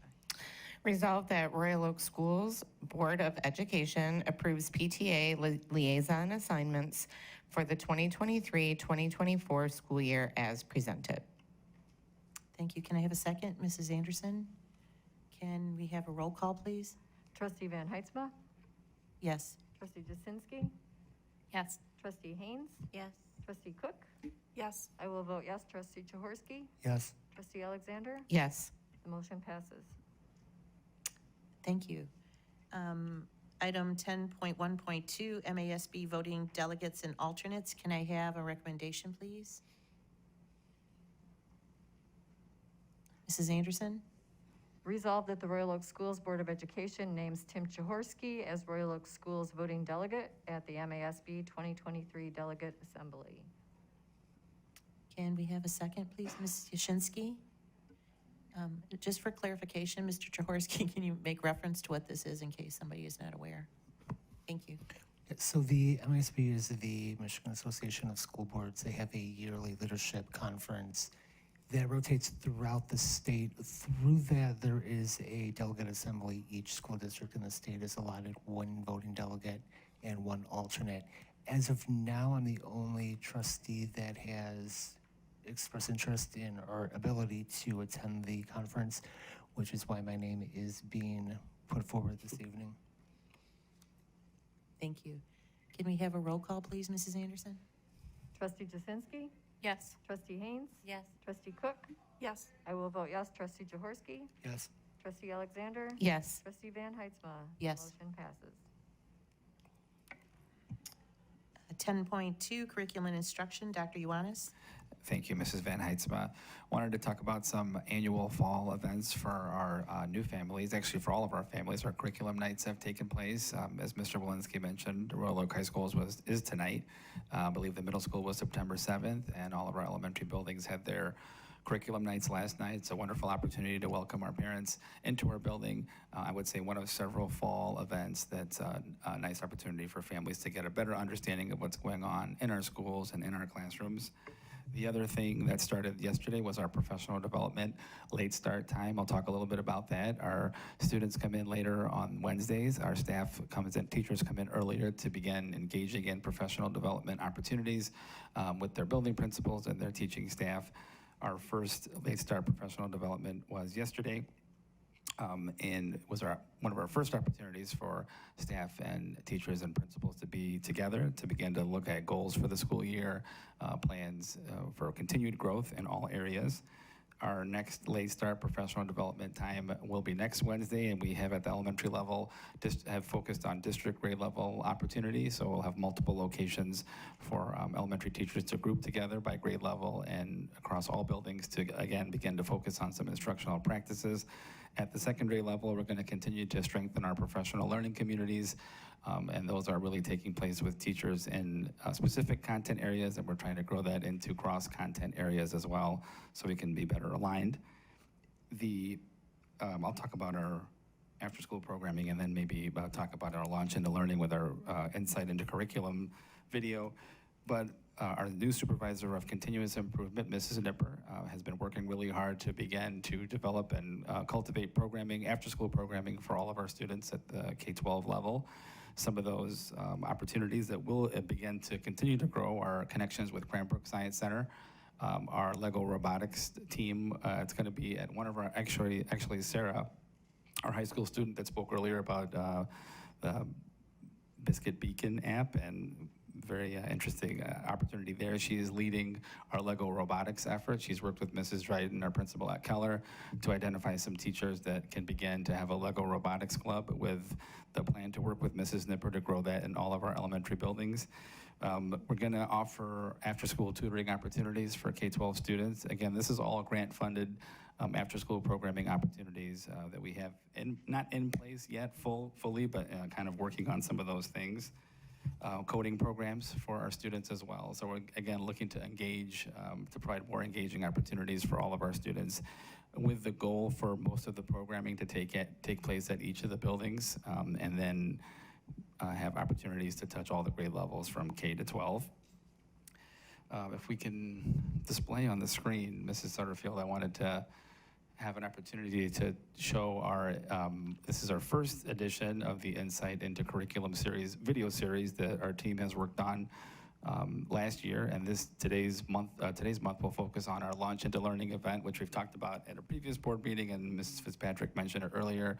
Over 70 offerings from our staff, teachers and staff. Wonderful opportunity to learn and grow from each other. The kickoff was well attended by all of our staff, so I'm gonna, there's the code, 1163. Different angles sitting here, and I do enjoy it, and I just have to get used to looking for that code, and a little different angle there.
In the district, and my first session was Intro to Standards-Based Grading. So that was a lot of good information for me to know how teachers are grading, so I can think about that while I'm doing evaluations and as I'm talking to parents, because we do standards-based grading. And I also learned a little bit about restorative practices and how that can help us, make our schools and classrooms more inclusive.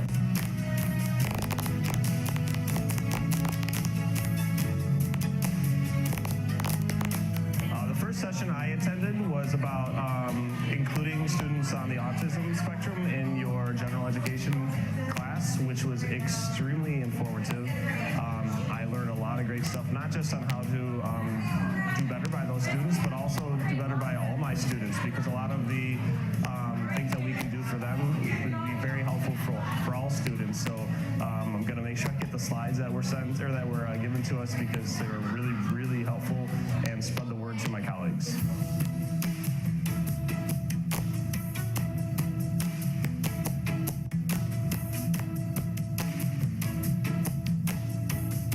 Well, I did 3 sessions this morning. We talked about formative assessment in my last session, which was really awesome. We talked about how to use Canvas and to sort of use rubrics that integrate MYP grading into there. We talked about MYP and IB approaches to learning. Overall, really great stuff. I think it's a really cool way to approach PD, to have our colleagues share their knowledge with us rather than bringing some outside person who doesn't know our district. I think it was a really great day.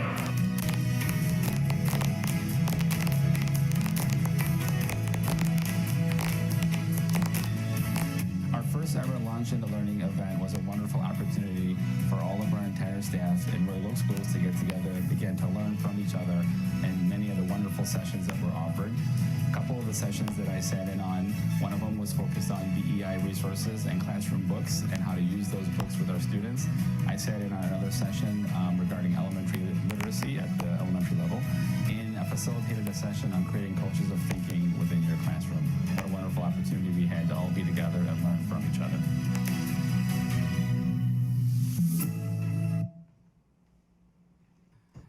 So as you can see, again, thank you to our teachers and staff members that volunteered their time and leadership to help all of us learn and grow from each other. Our curriculum department worked really hard to plan and put things in place.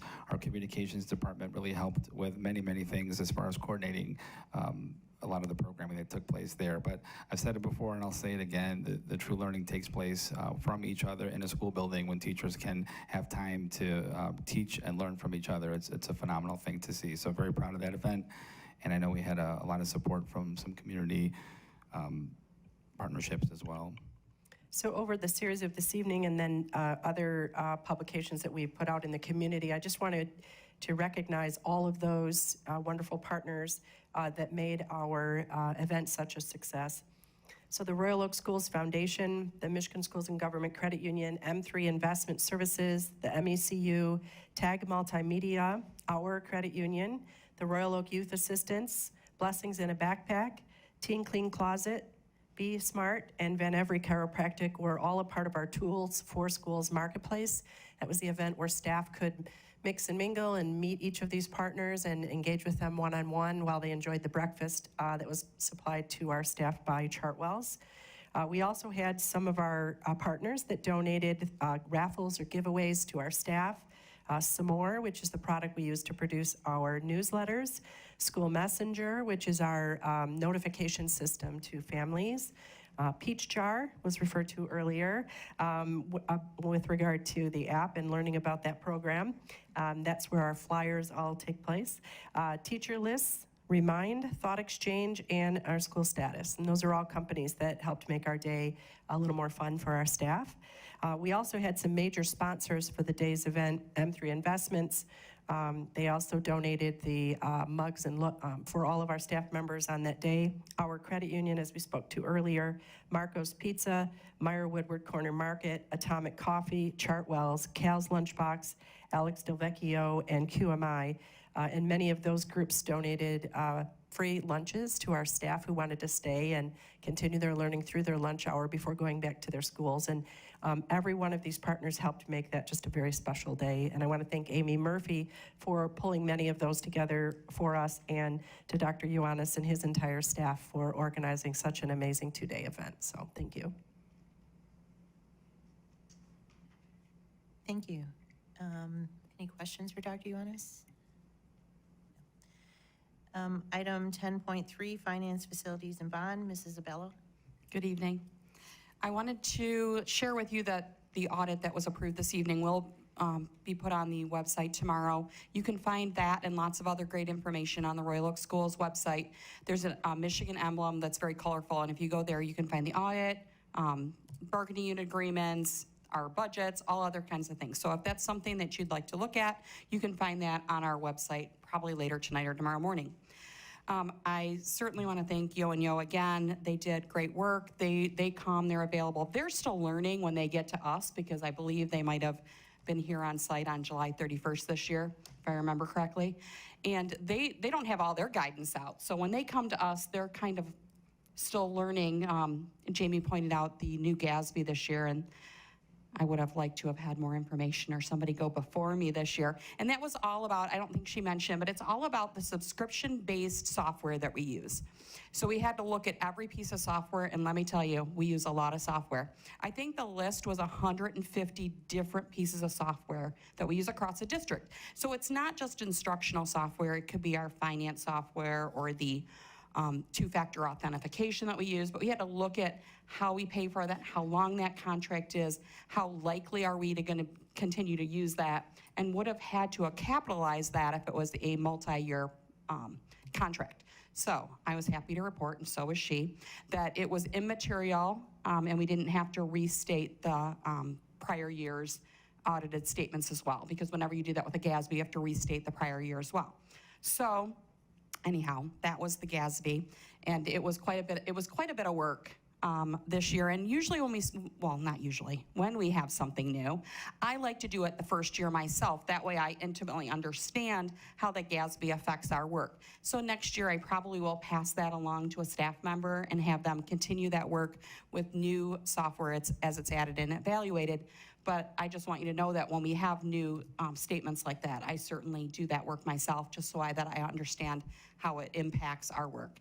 So I, of course, would be remiss if I didn't thank my finance department. They do amazing work all year long. We put out a lot of policies, and sometimes we probably don't look like a lot of fun when we talk about reimbursements or those purchase orders, but I do read all of the purchase orders that come through. I started doing that a couple years ago. We stopped things before, maybe that's the wrong account number, or did you know there's a grant available? But I review all of that work, and it's all the hard work of all the people that work here in the district to make sure that that audit is what it is. It's not just myself or the finance department. It's certainly cabinet, all the administrative staff, and then all of the district employees that are following those policies, that by our board policies, and then the procedures that we put out to make sure that we're following all of those guidelines. So now we're reporting on all of those things. The special ed cost report is due on Saturday and has been filed with Oakland Schools. The special ed transportation's due middle of next week. The FID's due here in the next couple weeks. So we're doing all of that reporting that goes along with last year. And then tomorrow is the first pay of the new school year. So we were also forward-facing on making sure that that budget's in line that the board approved in June, and making sure that all of those new staff members were appropriately coded and have been paid for tomorrow. I also just wanted to let you know that the participation in our food service program has had a marked increase with the new Free for All. That's the new state grant that was layered in with the federal free and reduced lunch program. So I have been working with Mr. Jacobs. They've made some adjustments just to make sure that we're keeping those lunch lines moving. And but he's very happy to report that our participation is up this year. Do you have any questions? Just one real quick question, so I apologize, but I know there was some rumblings because of the higher participation numbers in the food service that there was rumors of supply chain issues. Is that just a rumor? There will be and have been a few supply chain issues so far this year. Mr. Jacobs is great at making sure that he communicates those to principals. That is our suppliers as things come through. One of the things that we noticed was Tyson chicken. That is certainly who we get for whether it's the boneless breast of chicken that they use on the grill or the breaded that they put in sandwiches. That could be an issue. I don't believe that has been yet. But any changes are communicated to the principals and then of course, communicated to parents in those schools. Thank you. Mr. Jaworski? Ms. Bell, I know there was a concerted effort to be sure that those who would have qualified for free or reduced did fill out that paperwork. Have those numbers come back as expected, as they did last year? I will be sure to check that for you and make sure I include that in my next report. Okay, thank you. Any other questions? No. Thank you, Mrs. Abella. 10.4, Staff and Student Services, Mr. Walensky. Thank you, Ms. Van Heidsma. I always start with the personnel report. Item 9.1 on tonight's consent agenda lists our personnel changes since we last met. And it's a long one. On that report, you'll see 30 new recommendations for hire since we last met on August 10th. Since May, though we hire year-round now, since the month of May, which is our heaviest hiring season through the summer months for the start of this new school year, I'll just give you a total. We have hired 83 new employees, so it's been very busy. Of a breakdown of those 83 employees, 49 were what we call teachers. I say what we call because that includes ancillary staff such as occupational therapists, physical therapists, and speech and language pathologists. Those instructional staff that work directly with kids, 49, 21 paraprofessionals, 6 school social workers, 3 school counselors, 2 administrators, 1 office secretary, and 1 benefits coordinator. And when we hire new employees, it's typically to replace employees who have retired or resigned, and we had a significant numbers of both, or because we've created new positions, which we did. We created some new positions this year, or due to increased enrollment, which is a good thing, and I'll talk about enrollment next. Our developmental kindergarten is up by 40 children, so we are now offering that at every elementary school, which was 3 added sections, which is 3 additional teachers. As Mr. Griswack mentioned earlier tonight, we had to add a section of kindergarten at Upton Elementary because enrollment in kindergarten at Upton is up. So that's really good. For the first time, we have a 3rd section of a grade level at Upton, as long as I can remember. I mean, necessary to hire a new teacher who you met tonight, Marissa Mitchell. We did add a 4th section of 2nd grade at Keller because enrollment's up there, and you met Emma Kinn, who was hired for that purpose. So a variety of reasons why, but we've hired a lot of new staff. And then I'll talk about enrollments. I was whispering to Miss Abella during the audit presentation, Jamie Rivet, I was saying, is that for this year? Because she mentioned that enrollment was down last year, but as you clarified, the bulk of that was for discontinuation of our partnership with private schools. So I think enrollment's going to be good this year. We continue to enroll new students. We had 27 new enrollments this past week in grades K through 12, and school's already started. We also had unenrollments from people enrolled initially, but then moved out of the district, or have lived in the district, moved elsewhere.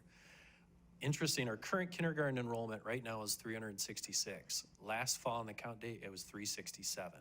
So that's about what we enroll for kindergarten every year. We're within one child. Our current developmental kindergarten enrollment is 87, which is 40 more than were enrolled on count day last year. And I think that's all I have to report right now on staffing and enrollment. It's been busy. It's been a busy month since we last met. Any questions, any comments?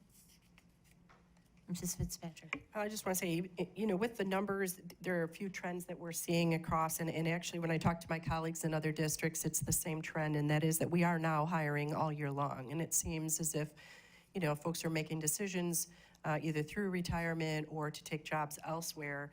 And so that continuous onboarding of new employees to bring them, within our systems, get them set up in their classrooms. Many of the new classrooms that we've opened means that we bought new materials and new furniture and supplies and curriculum, of course, for each of those classrooms, and so it's ongoing. So I just wanted to applaud Mr. Walensky and his staff for taking care of our new employees as they enter the district. Each one is met one-on-one by both Mr. Walensky and his staff to explain benefits, talk about payroll, and Ms. Abella's staff is also very helpful in that. But I wanted to note that, and also that we had a very successful new staff orientation this year. So we talk about the launch into learning. All of our new staff came even earlier in the year to participate in informational sessions on safety and their technology, plus all of the benefits that they offer. And then I'd also like to thank our unions for their support, because they bring the new members in and they help them become oriented to the district, as well as supply mentors and working with Mr. Ioannis for their grade level and their content area and with their colleagues. And so we're just very fortunate to have so much support for our employees. Any questions? If either you or Mr. Walensky could speak, I know our high school students are here, speak to the process as we fill key positions. What is that process going to be specifically for our high school as well, since we have our high school students here? Right? Yes, sorry. Yes. Yeah, sure. So earlier this week, Ms. Sharita Lewis did inform her community, first in a meeting with her staff to talk with them individually, and then in a message to the entire community, that it's her intent to retire from public education after 25 years of service. Mr. Walensky and I met with Ms. Lewis, and this was not an easy decision for her, but based on her letter to everyone, it is for family-related reasons that she is retiring from the profession. And so we want to thank her for her year and a couple months of service to Royal Oak Schools. You know, she has many colleagues across the county, and when we hired her and spoke with her and her colleagues, we were very pleased to have her leading Royal Oak High School, and we wish her and her family well regarding the future weeks to come. I wanted to just highlight what the process will look like. So in the interim, we are hiring some additional support for the leadership of Royal Oak High School, so that we have some folks that can work right alongside Ms. Lewis before she leaves the building. Certainly the administrative team there is well supported by central office and by the other administrators in the district. And then on Monday, we will post for a new principal for Royal Oak High School. It is our intent to secure, you know, the best candidate for that. We know school has started, but we have a long school year ahead of us, and we want to ensure that the students and the staff and the community are supported by a person for the length of this year. And so we will start with that. But in the meantime, we are offering additional support to the school so that things keep moving. And so following Ms. Lewis's letter to her community, I did publish a letter on the 13th out to the entire community just to share with them the details of that plan. Thank you. Mrs. Anderson? My question is, will the students be part of that process? Yes, so at the high school, when administrative positions are filled, we do have students on the interview panel, and we also take input from them on all of the, from everyone on the panel for all of the candidates that we interview, and that does include students, parents, and staff members. Mm-hmm. Alex? In the interim, will it be the group, or will there be a set person serving as interim principal?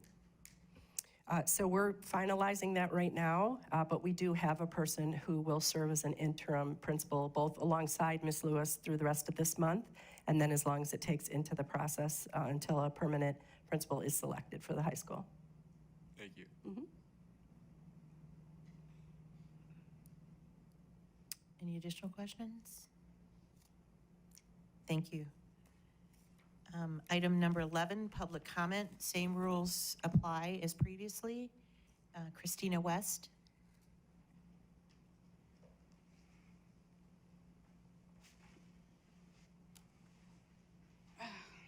Hello, everyone.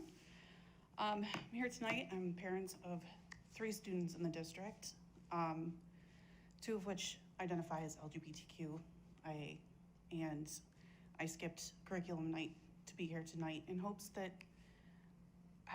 I try not to put a lot of clout in online rumors. And I admit I was a little concerned to hear rumors of the possibility of Dr. Martin being let go. And I had hoped tonight that I would hear something otherwise, or see Dr. Martin here just to feel better about the situation. And I'm saddened to hear that there's been no statement about it. Nothing has gone out to discuss this with anybody, and she's not here. She wasn't even on the agenda. I'm asking whatever's going on, please don't brush it under the rug. show us you actually mean what you say about diversity, equity, and inclusion. I know many of you personally, and I know you are definitely for these things, but a lot of people are not feeling that right now. And my family has directly benefited from the support of Dr. Martin. And if she has been, I'm very saddened by the situation. And I hope that you support in the district for people of color and LGBTQ students is essential. And Dr. Martin's role in the DEI coordinator is essential. It's absolutely essential.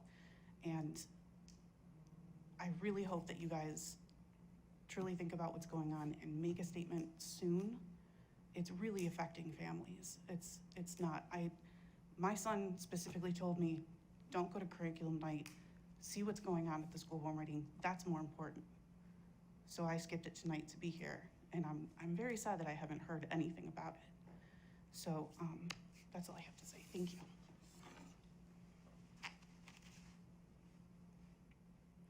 Thank you. Danielle Atkinson?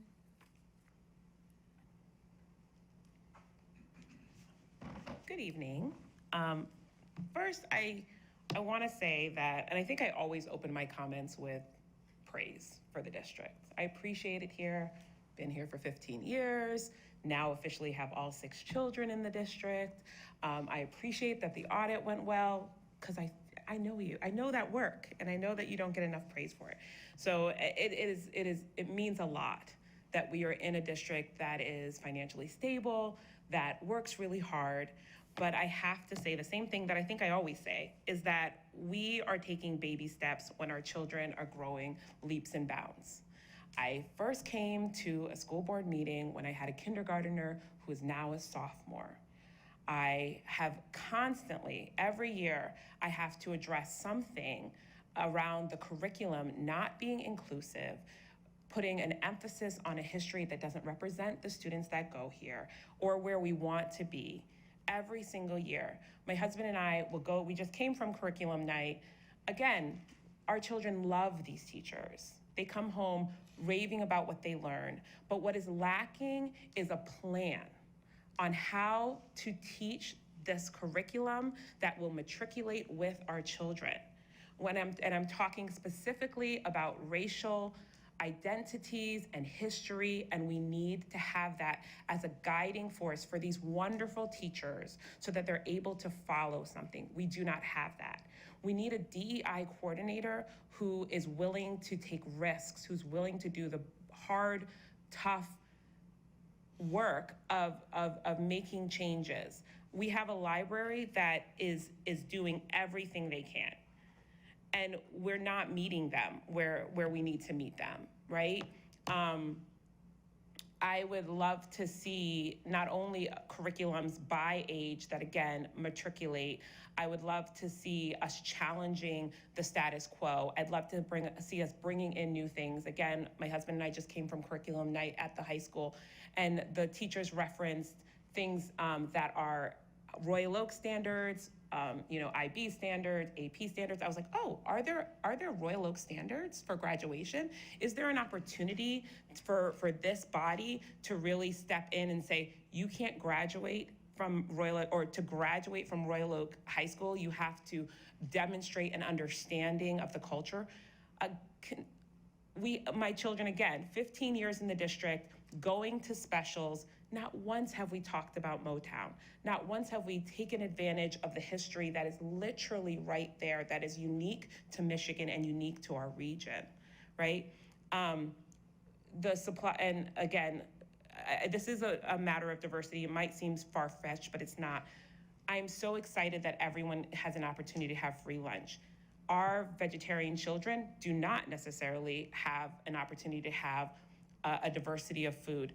We are living so close to Detroit where they are growing their own food. Can we diversify our food? Can we introduce that concept to our children? So again, I appreciate where we are, but we need to be going faster. I would like a DEI coordinator that is really focused on that holds both the LGBT community and the Black and Brown community in the same regard and with the same emphasis. And my last point, I forgot what it was. But yeah, I'll talk to you. Thank you so much. I appreciate you. Thank you.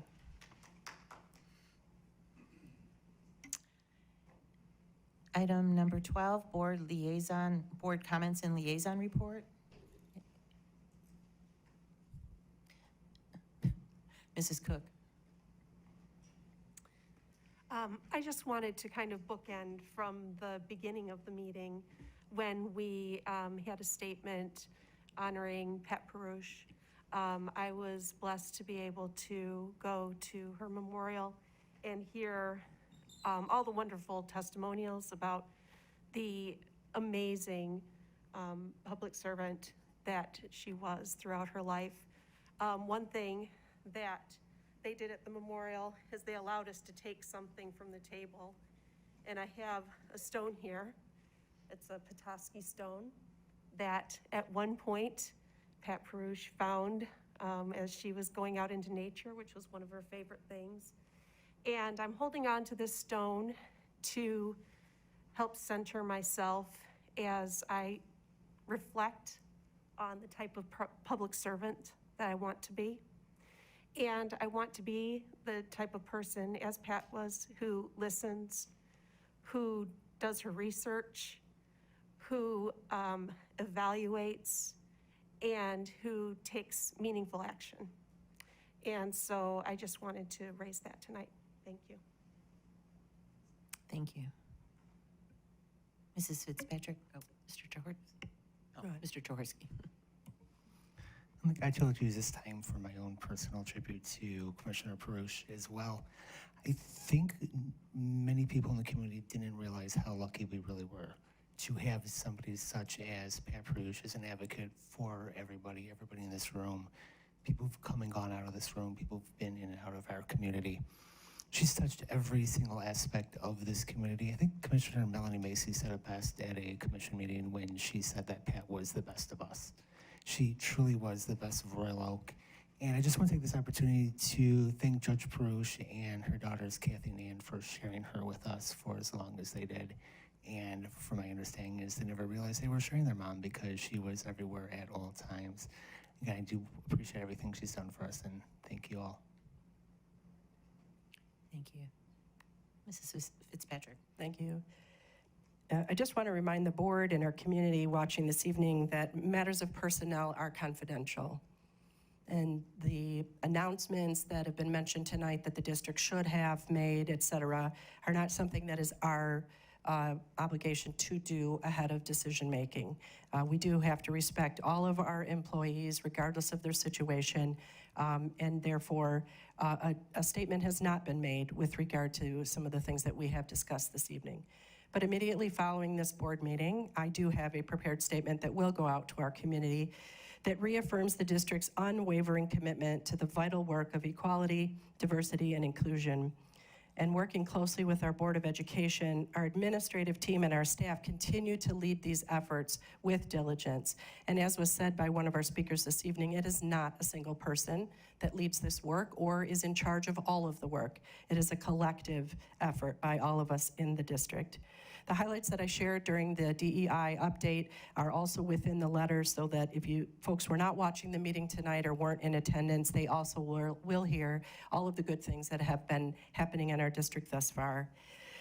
The closing paragraph reads, "We remain dedicated to fostering an inclusive and equitable educational environment for all students, despite opposition we may face from individuals or groups."